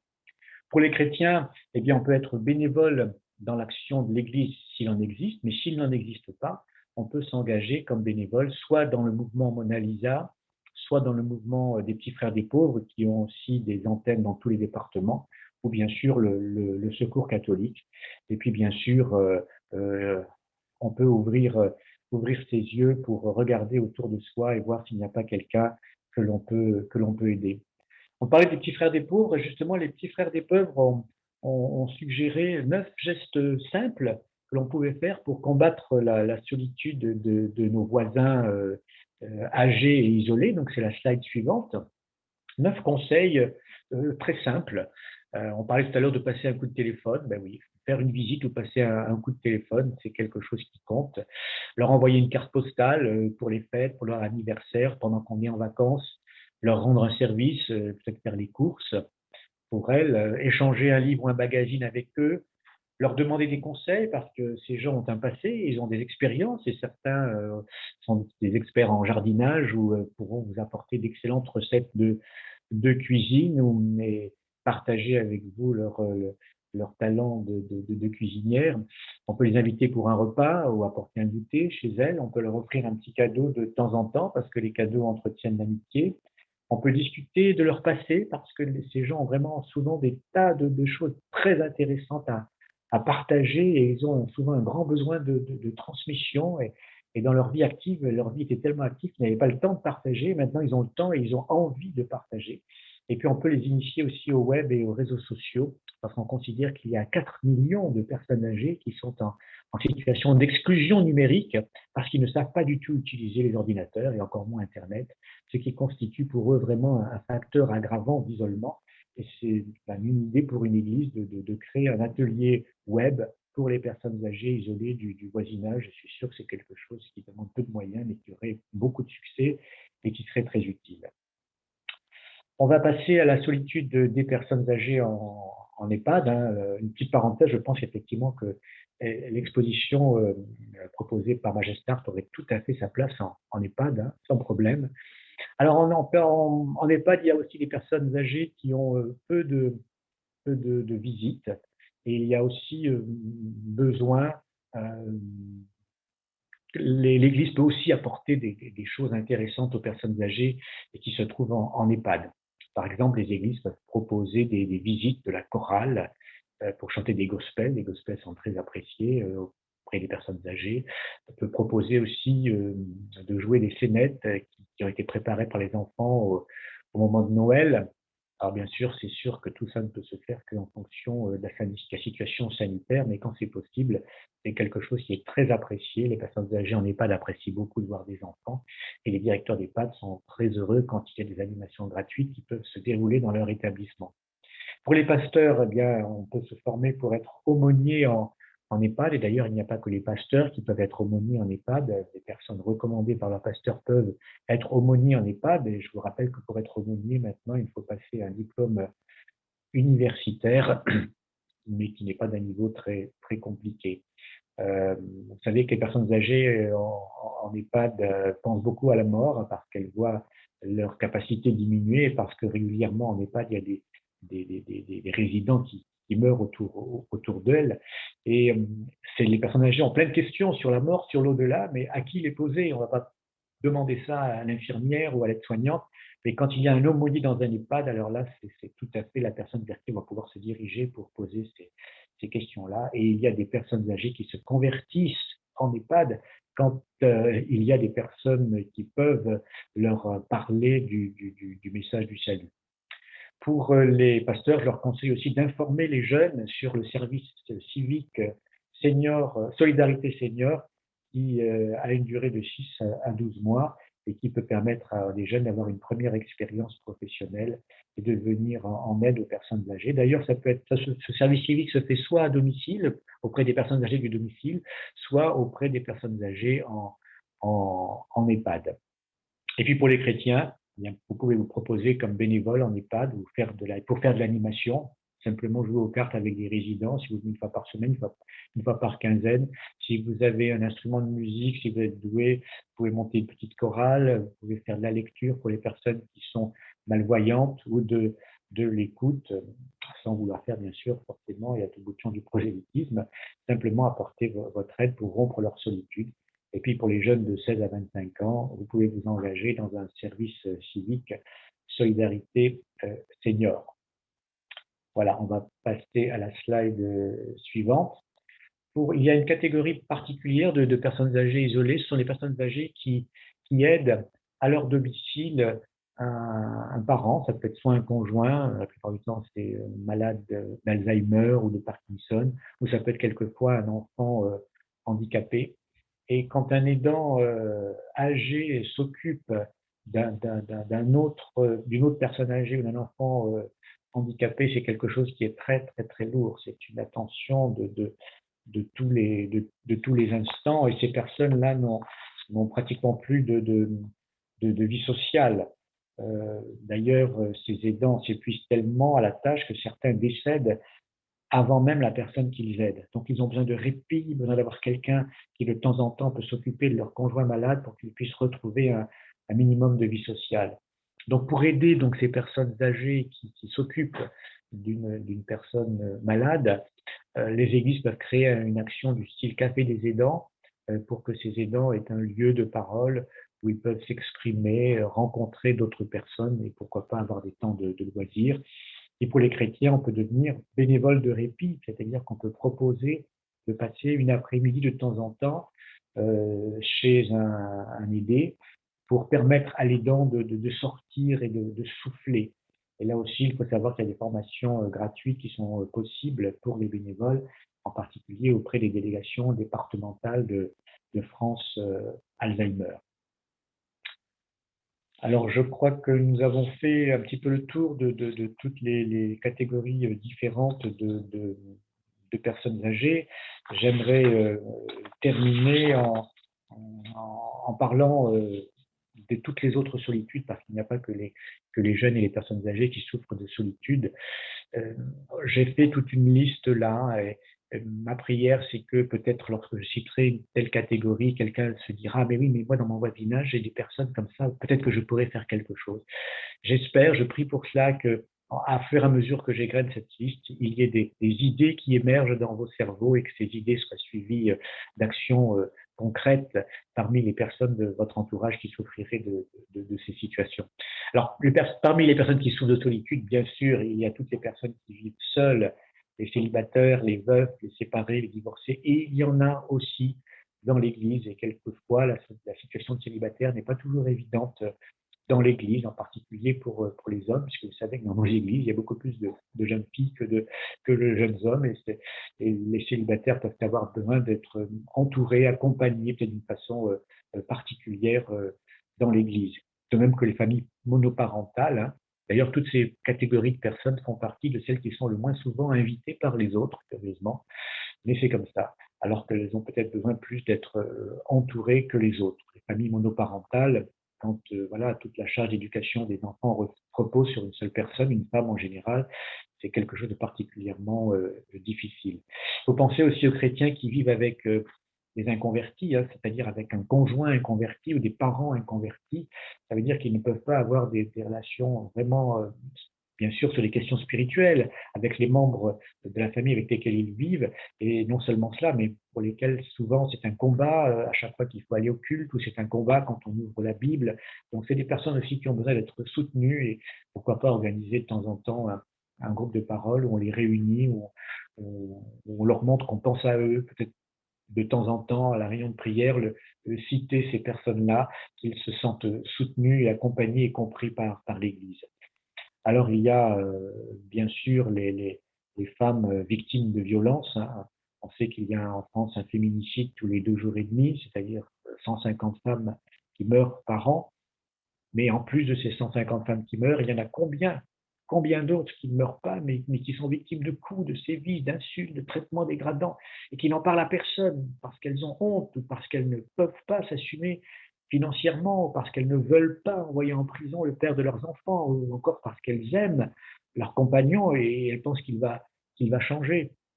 Et je connais une association chrétienne qui a décidé de créer une structure pour accueillir en urgence les femmes qui seraient victimes de violences dans leurs environs. Il y a les familles, les personnes porteuses de handicap. Le handicap, c'est quelque chose qui isole. Et je voudrais juste faire un petit focus sur les personnes sourdes ou malentendantes, qui sont à peu près 6 millions en France, hein, donc c'est pas négligeable. Et il y a eu un sondage qui a été fait récemment parmi ces personnes-là, et 76% des sourds et des malentendants disent qu'ils souffrent de solitude ou d'isolement.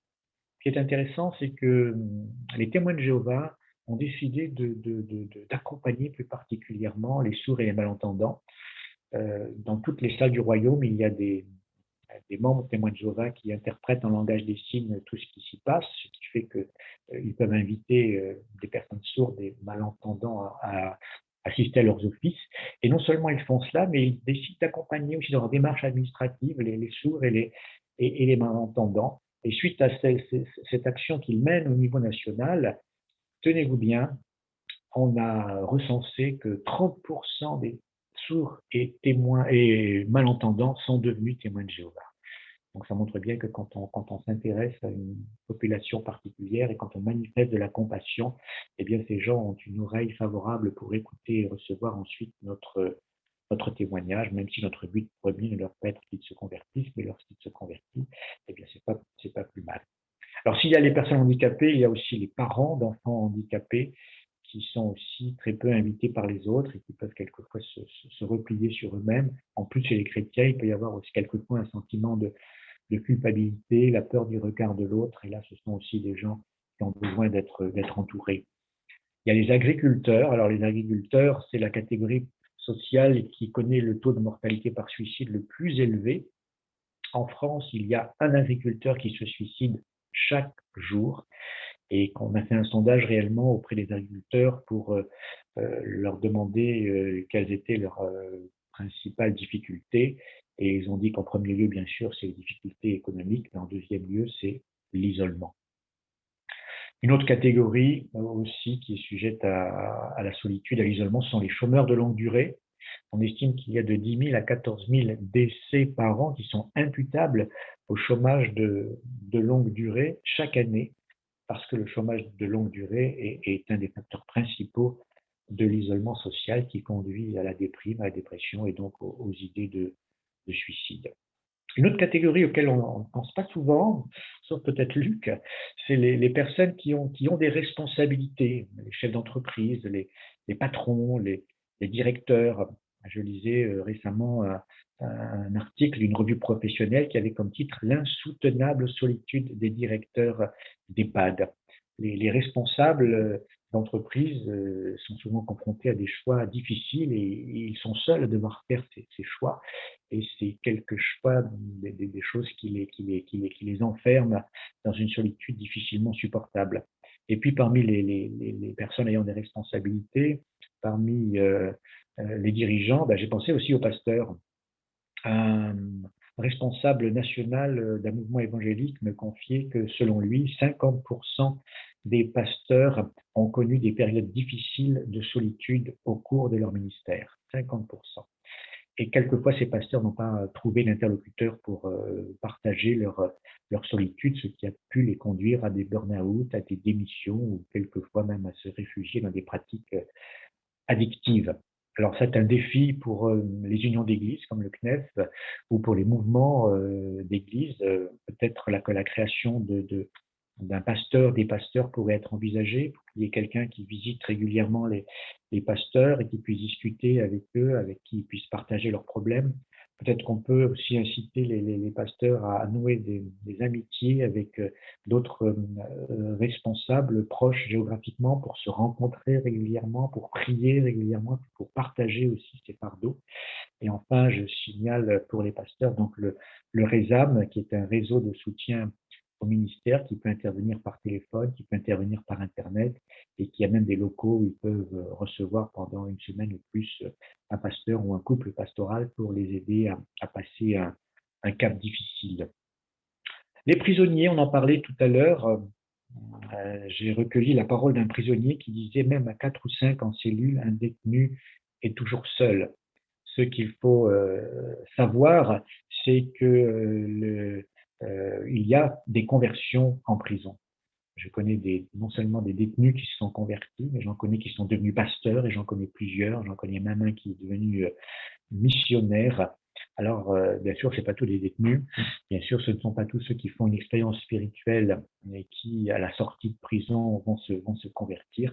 Mais il y en a plusieurs et il y a des études qui montrent que les personnes qui se retrouvent seules en prison, qui n'ont pas d'activité, pensent beaucoup à la mort, au sens de la vie, et c'est une période propice pour se convertir. Donc là, il y a tout un champ pour devenir aumônier de prison, là où il n'y a pas d'aumônier évangélique ou protestant, ou devenir aussi visiteur de prison, parce que c'est un besoin actuellement. Les prisons manquent de visiteurs. Il y a plus de détenus qui veulent des visiteurs que de visiteurs qui veulent les visiter. Donc il y a là aussi une possibilité qui peut être ouverte aux chrétiens pour être des témoins. J'ai rajouté les SDF, je crois que je ne les avais pas mis dans ma liste, parce que les SDF aussi sont des gens qui se sentent particulièrement seuls, et quand on voit un SDF, pour peu qu'il sente l'alcool ou qu'il soit sale, on n'a qu'une seule envie, c'est de détourner son regard. Alors, la Bible nous dit dans Ésaïe 58, verset 7, « Ne te détourne pas de ton semblable ». Et je ne pense pas qu'on doit donner de l'argent systématiquement à un SDF. On peut lui donner un sandwich ou un verre de coca ou du jus de fruits. Et en tout cas, on peut discuter avec lui, lui montrer que nous, on le considère comme un être humain. Et si j'avais le temps, je pourrais vous raconter des histoires de SDF qui ont changé de vie à partir du moment où les chrétiens les ont considérés comme des êtres humains. Ils leur ont tout simplement adressé la parole, souri, parlé, montré de l'attention. On peut penser aux enfants harcelés dans les écoles, les collèges, les lycées. Et là, c'est peut-être, s'il y a des enseignants parmi ceux qui nous écoutent, c'est à eux à déceler s'il n'y a pas des signes qui montrent que l'enfant a un problème. Vous connaissez peut-être cette association de motards qui est à la disposition des parents dans certaines régions pour venir à la sortie de l'école accompagner les enfants qui se disent harcelés, afin que ces enfants harcelés ne se sentent pas seuls dans leurs difficultés. Il y a bien sûr les enfants victimes de viol ou d'inceste qui s'enferment dans un mutisme, et là aussi les enseignants peuvent avoir un rôle pour diagnostiquer qu'il y a un problème. Il y a les enfants qui sont placés en établissement et qui ne connaissent pas la chaleur d'un foyer. Et là aussi, il y a cette possibilité pour des familles de devenir famille d'accueil pour des enfants en difficulté. Les étudiants, c'est un problème qu'on a évoqué tout à l'heure, en particulier les étudiants étrangers qui, pendant le confinement, étaient complètement coupés de leur famille et en ont souffert particulièrement. On pourrait évoquer les migrants, et particulièrement les migrants, les étrangers sans papier, le problème des mineurs non accompagnés, qui quelquefois n'ont d'autre recours pour expliciter que de se prostituer ou de se livrer au trafic de drogue. Et il y a des associations, j'en connais une dans le nord de la France, qui s'occupent effectivement d'accueillir des mineurs non accompagnés. Il y a les personnes illettrées, qui constituent 7% de la population, ou analphabètes, 1% de la population, ou touchés par l'électronisme, c'est-à-dire des gens qui ne peuvent pas n'arrivent pas à toucher un ordinateur ou à Internet. Et là, c'est 17% de la population, c'est-à-dire 13 millions de personnes en France. Et je pense que ça ne coûte pas grand-chose de créer un atelier pour initier à Internet, ou pour apprendre à lire, ou pour apprendre à écrire, ou pour apprendre le français pour les étrangers. Là aussi, il y a plusieurs églises qui se sont lancées dans ce genre d'activité. Il y a les prostituées qui veulent s'en sortir et qui sont sous la coupe de proxénètes. Alors, il y a quelques associations en France qui font cela, mais il y a en particulier l'association Les Porteurs d'Espoir à Paris, qui non seulement ont des actions auprès des prostituées et qui les aident à s'en sortir lorsqu'elles le veulent, mais qui font aussi de la formation. Donc, si vous êtes intéressé, vous pouvez taper sur Google Les Porteurs d'Espoir Paris et vous aurez leur contact pour en savoir plus sur leurs actions et leur formation. Il y a les personnes alcooliques qui veulent s'en sortir, et en particulier les femmes, parce que le problème d'alcoolisme chez les femmes est très particulier, c'est assez tabou, et les femmes qui veulent s'en sortir ont beaucoup de mal à le faire et à trouver de l'aide autour d'elles. Elles donnent des signes d'alerte, elles lancent des cris, mais ces cris ne sont quelque même pas entendus par les médecins, parce que c'est un sujet tellement tabou que on n'arrive pas à imaginer une femme en train de boire, et encore moins une femme âgée, mais ça arrive d'avoir des femmes âgées qui s'enferment dans l'alcool, qui veulent s'en sortir, mais qui ne trouvent pas d'aide autour d'elles. Alors, quelquefois, la solitude provoque de la souffrance, et quelquefois, c'est la souffrance qui enferme dans une solitude qui va accentuer encore la souffrance. Et c'est le cas, par exemple, de couples qui ne peuvent pas avoir d'enfants et qui vont plus supporter d'aller fréquenter des familles où il y a des enfants qui vont s'enfermer dans une solitude. Les femmes qui ont accouché d'un enfant mort-né, qui ne supportent pas non plus de voir des enfants qui s'enferment, mais qui ont besoin aussi d'être encadrées, entourées. On pourrait parler aussi des personnes qui se disent transgenres et qui ont une certaine souffrance, et ce sont des cas qui sont en augmentation actuellement, et on voit se développer la création de cliniques spécialisées dans la dysphorie de genre. Et d'ailleurs, le dernier numéro de Christianisme aujourd'hui contient un dossier pour aider les parents ou les pasteurs qui seraient confrontés à ce genre de problème. Alors, la liste n'est pas exhaustive, j'ai certainement oublié plein de catégories, et ça serait intéressant, si j'en ai oublié une, et si que parmi ceux qui nous écoutent, il y en a qui ont développé des actions parmi ceux que j'ai oubliés en particulier, eh bien, ça serait intéressant qu'ils puissent le partager avec nous. J'aimerais juste dire une dernière chose, il y a aussi des actions qui permettent de lutter contre toutes les solitudes, comme celle de Majestar, mais j'ai aussi connu l'action d'une association qui a qui a acheté un bus d'occasion et qui a eu cette idée de faire un bus contre l'isolement. Et ce bus, eh bien, il fait 4 ou 5 marchés de la région. Et quand ils arrivent dans le marché, ben, ils ouvrent leur bus, ils ont des tables, des chaises pliantes, et puis ils offrent des boissons et des gâteaux. Et ils se sont aperçus que les gens qui avaient besoin de parler venaient là et qu'ils ouvraient leur cœur. Et je trouvais que c'était une idée très chouette, l'idée du bus contre l'isolement. Je vais conclure parce que le temps passe. J'ai commencé tout à l'heure cet exposé en citant une chanson de Gilbert Bécaud, et je vais terminer en évoquant une autre chanson, le dernier succès de Pascal Obispo, que vous avez peut-être entendu. Et le titre de son dernier succès, c'est « À qui dire qu'on est seul ». Si vous avez écouté cette chanson, vous savez qu'elle est un cri, le cri de toutes les personnes qui souffrent de solitude. Ces personnes lancent un défi à l'Église. Allons-nous entendre ce cri? Allons-nous y répondre? Les pouvoirs publics de notre pays, de plusieurs pays d'Europe, les organisations internationales ont pris conscience que l'isolement social est un véritable fléau, et ils ont mis en œuvre plusieurs actions, mais ces actions ont besoin d'hommes pour les rendre effectives. Si nous avons compris que la solitude est un véritable fléau et un des maux les plus terribles de notre siècle, alors nous aurons envie de la combattre en nous engageant dans des actions concrètes. Puissions-nous avoir une prise de conscience qui suscitera en nous l'envie de se lever pour soulager la douleur de ceux qui souffrent de solitude. Nous avons en nous l'amour de Jésus, nous avons en nous la compassion de Jésus. Alors levons-nous, accompagnons ces personnes-là, et ce sera un des moyens pour l'Église de continuer à être sel et lumière dans notre monde. Merci de votre attention. Merci René. Alors reste avec nous. Et si voilà, vous pouviez remettre votre caméra, Guillaume et René, parce qu'il y a des questions. En tout cas, un grand merci pour vos 2 interventions, parce que vous nous avez donc alors déjà sensibilisés sur la question de la solitude et de l'isolement, mais vous nous avez proposé vraiment des actions concrètes. Et en vous écoutant les uns et les autres, en fait, je m'aperçois que c'est des choses qui sont simples et qui sont à la portée de tous. Donc voilà, et en cela, voilà, l'Église peut apporter son soutien à toutes ces personnes qui souffrent de cette solitude. En tout cas, un grand, grand merci. Alors, j'ai plusieurs questions, hein. Alors, vraiment, c'est du pratico-pratique. Alors, il y a Michel qui nous pose plusieurs questions. Alors, ce sera plutôt vers toi, René.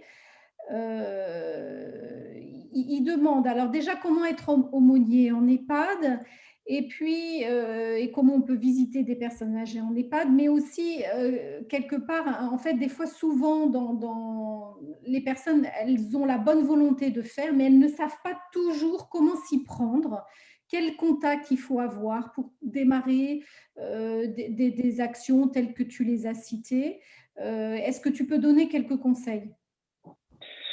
Alors, en EHPAD, pour devenir aumônier, eh bien, maintenant, il faut passer un diplôme universitaire, donc auprès d'une faculté de théologie. Donc, c'est un diplôme qui n'est pas compliqué du tout, qui demande, il y a 2 semaines d'études et puis il y a un petit peu de travail personnel. Ça peut se faire à Strasbourg, ça peut se faire à Rennes, ça peut se faire à Angers, donc partout où il y a une faculté de théologie. Après, pour être bénévole en maison de retraite, ben, c'est très facile. Hein, il suffit. Alors, si vous avez bien sûr des personnes âgées de votre assemblée qui sont dans des EHPAD, ben, il faudra privilégier ces EHPAD-là. Hein, et puis, en fonction du talent que vous avez, hein, j'ai dit tout à l'heure, si quelqu'un joue d'un instrument ou si quelqu'un peut, par exemple, animer une chorale, mais si vous n'avez pas de talent particulier, le fait de jouer aux cartes, vous savez, les personnes âgées, elles aiment énormément jouer à la belote. Hein, donc, mais quelquefois, il faut simplement l'organiser, quoi. Hein. Et puis, pour les personnes, comme je disais, les personnes qui sont malvoyantes, leur lire le journal ou des choses comme ça. Donc, il y a plein de choses pratiques que l'on peut faire. Allez voir, contacter le directeur de la maison de retraite ou la directrice et proposer lui vos services, hein, tout simplement. Et puis, je rappelle aussi cette question des services civiques, ça me semble aussi être une piste très intéressante pour les jeunes de nos églises qui seraient sans emploi et qui auraient envie peut-être d'avoir une première expérience professionnelle, mais peut-être de dire oui, moi je sais pas, j'aimerais peut-être être dans le social, mais je sais pas trop si je suis fait pour ça. Peut-être travailler auprès des personnes âgées, ça permet de faire un test. Et certains vont dire oui, bah ça y est, ça c'est, j'ai trouvé ma voie. D'autres diront non, mais au moins ils l'auront testé. Et donc, comme je le disais, on peut être soit service civique en EHPAD pour faire de l'animation, essentiellement, on ne vous demandera pas de faire du soin, hein, mais on peut le faire aussi à domicile, hein, pour faire du lien, pour du dialogue, pour de la lecture, pour des courses, pour des menus services à rendre aux personnes âgées. Merci René. Alors, je pose une question peut-être à Luc. Est-ce que toutes ces informations, comment dirais-je, pour savoir comment mettre en place une action sociale ou une action donc là, pour lutter contre la solitude en Église, est-ce qu'on peut trouver des ressources sur le site CNEF Solidarité?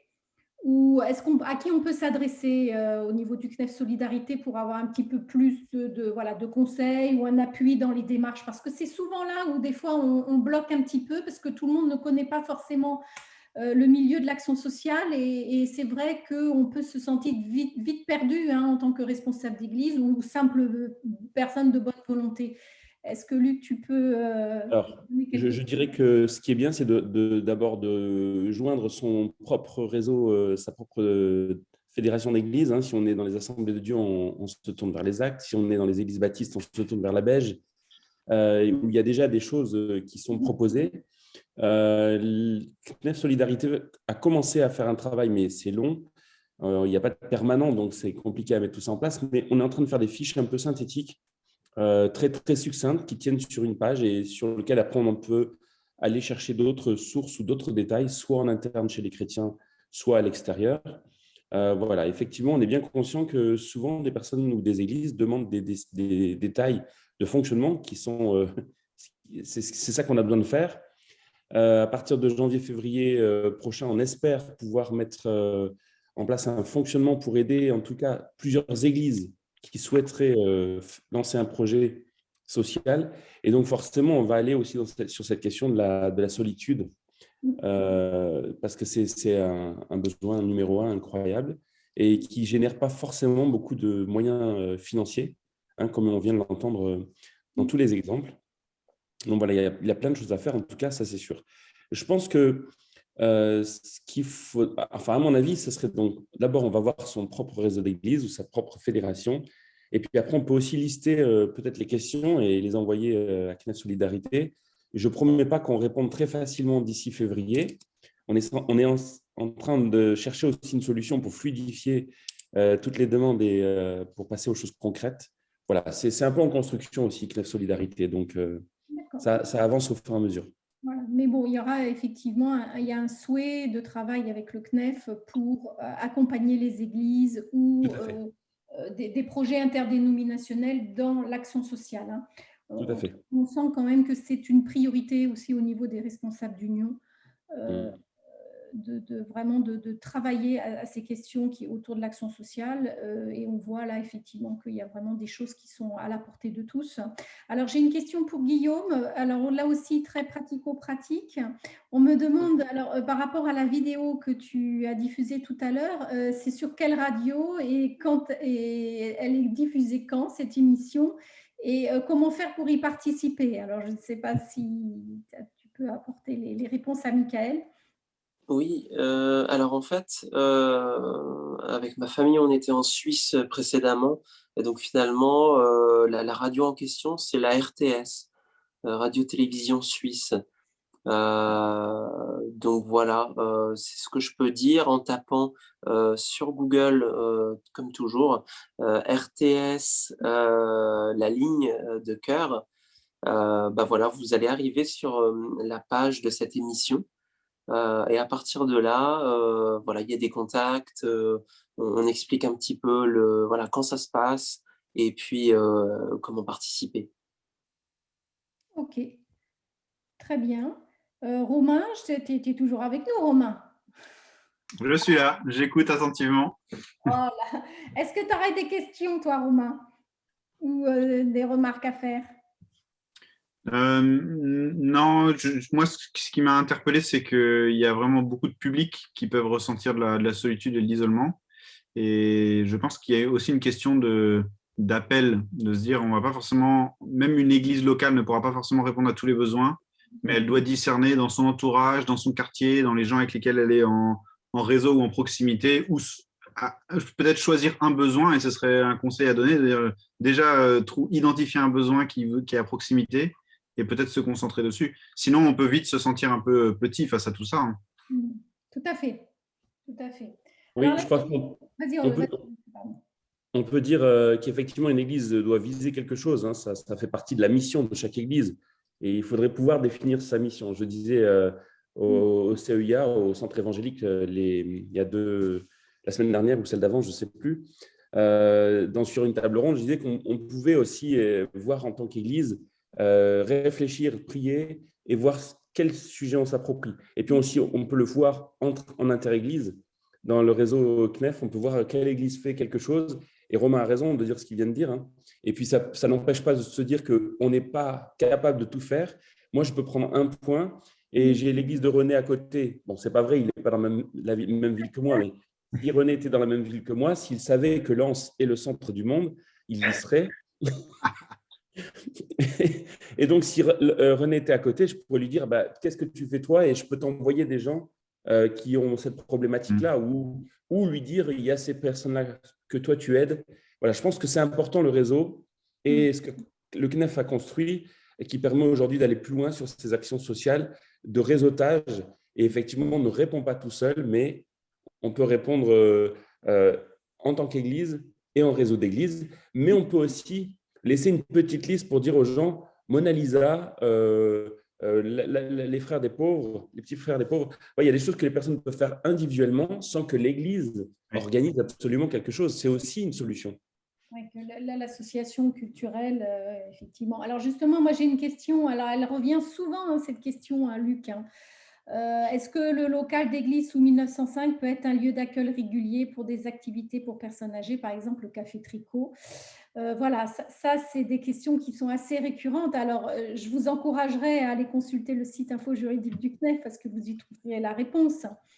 Mais j'aimerais quand même, Luc, que tu encourages, parce que c'est possible en fait, en fonction du… Alors, il y a tout un montage à faire peut-être, mais bon, voilà, est-ce que tu peux encourager les participants à ne pas se focaliser uniquement sur cet obstacle-là et qui peut être levé?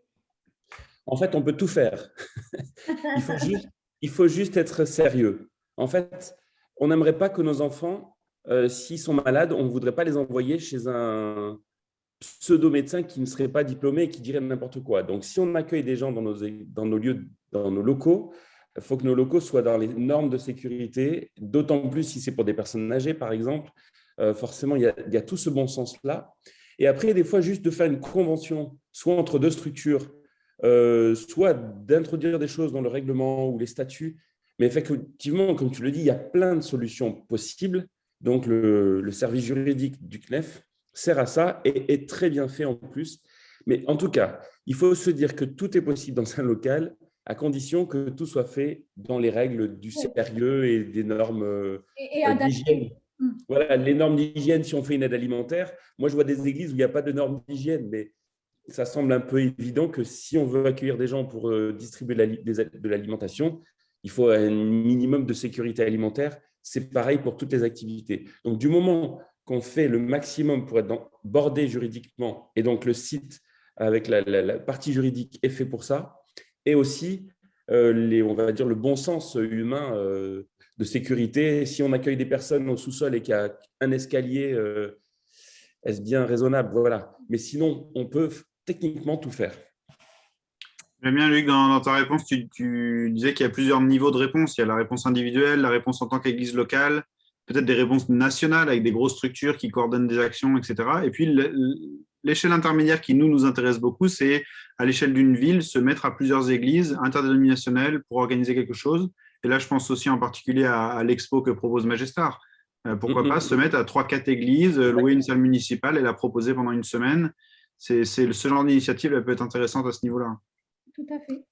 Moi, j'ai fait des expos plusieurs reprises, Martin Luther King, enfin, je ne vais pas citer toutes les expos, mais et on a souvent proposé des choses inter-églises qui fonctionnent bien et les mairies acceptent. Moi, j'ai fait des expos dans des médiathèques, donc lieux publics, c'est assez impressionnant. Il suffit d'une date anniversaire pour que quelque chose de religieux soit quelque chose de culturel, donc il faut aussi feinter là-dessus. Et alors, les arts, effectivement, c'est bien que tu le redises, Romain, effectivement, avec Magestar, là, une expo artistique, personne ne peut refuser ce genre d'exposition, c'est clair. Ouais, et puis le sujet aussi est tellement universel, tellement d'actualité. C'est vrai que quand on a évoqué le pardon, c'est vrai que ça résonne différemment. Ça ne veut pas dire que ce n'est pas universel, mais c'est peut-être plus difficile de l'aborder. Mais je pense que là, la solitude, en tout cas, vu aussi tout ce qui est dit, toutes les associations, je pense qu'après, c'est juste à chacun d'adapter finalement. Si je pars de l'Expo Magestar, elle peut être couplée à une conférence. Si on est dans le milieu chrétien ou pas chrétien, il va falloir réfléchir un peu différemment. Et c'est pour ça aussi qu'on peut proposer, par exemple, d'avoir quelqu'un du collectif qui vient réaliser une œuvre en live painting, ce genre de choses. Donc, si on a envie d'un peu enrichir l'expo, mais aussi dans un contexte non chrétien, on peut aussi beaucoup plus jouer sur le côté artistique pour proposer quelque chose quand même pas juste une expo, mais avoir un petit quelque chose en plus, mais qui va être tout autant accessible et qui va être chouette aussi pour les amateurs d'art finalement. Et voilà aussi un dernier point, on n'a pas voulu non plus prendre les gens un peu au dépourvu avec cette exposition, c'est vraiment sincère de la part des artistes et c'est vraiment dans l'idée de nous livrer aussi sur ce sujet et pas de cacher des messages derrière tout ça. Voilà, on pense que c'est déjà ce que Dieu nous demande finalement de nous intéresser aux autres, d'essayer de faire avancer le débat sur ce sujet. Voilà, c'est une manière d'aimer ceux qui sont autour de nous. Aux conditions. Ouais. Voilà. Excellent. Écoutez les amis, on n'a plus de questions. Moi, je vous remercie grandement pour toute la richesse de ce que vous nous avez partagé sur ce sujet effectivement tabou, mais qui est un fléau. Et vraiment, je pense que, j'espère en tout cas que ça a pu ouvrir des pistes de réflexion et des pistes d'action pour, pour tous les participants, comme quoi, voilà, chacun à notre niveau, effectivement, on peut faire quelque chose. En tout cas, c'était vraiment chouette de vous avoir. Et puis, bon, nos petits webinaires avec Nef Solidarité, ça va nous manquer, là. Ah, mais oui, c'est le dernier de la série, mais je vois que La série. Luc est partant pour plus, là. De la série, attention, Voilà. on ne peut pas faire quelque chose et ne pas continuer, ça c'est pas bien. C'est la saison 1. Régulier, donc on fera une autre saison. Et on espère que pour 2022, voilà, il y aura aussi des actions sur le terrain. Enfin, en tous les cas, CNEF Solidarité sera en appui aux églises pour pouvoir développer leurs actions sociales. On vous en parlera prochainement. Je pense qu'on peut conclure. En tout cas, un grand merci à tous, aux participants, à nos intervenants. Et puis, merci Romain. Et c'était une joie de passer ces temps avec vous. C'était enrichissant. Et ben, écoutez, je vous souhaite à tous de bonnes fêtes de fin d'année en famille, avec vos proches. Voilà. Et que le Seigneur vous bénisse. Merci Rachel, merci à tous. Voilà, et n'hésitez pas à aller sur les liens qu'on vous a communiqués pour voilà, en savoir plus, pour les contacter si vous voulez faire intervenir Magestar, voilà, dans votre ville, dans votre région. Voilà, un grand merci. Et merci Rachel et Romain. Merci Rachel et Romain. Hein. Le CNEF Solidarité a bénéficié de votre soutien et votre support pleinement actif. Merci aussi à Yael qui n'est pas là, mais qui nous a beaucoup aidé techniquement. Exactement. Et il y a Laura aussi qui a géré toute la partie inscription, celle qui envoie les liens et tout. Donc voilà, c'est un bon travail d'équipe, aussi bien au niveau des intervenants que des permanents. C'était chouette de vous avoir. Je vous souhaite une bonne soirée et à l'année prochaine pour certains et puis à bientôt pour d'autres. Bonsoir à tout le monde. Merci à tous. Bonne soirée. Merci. Au revoir.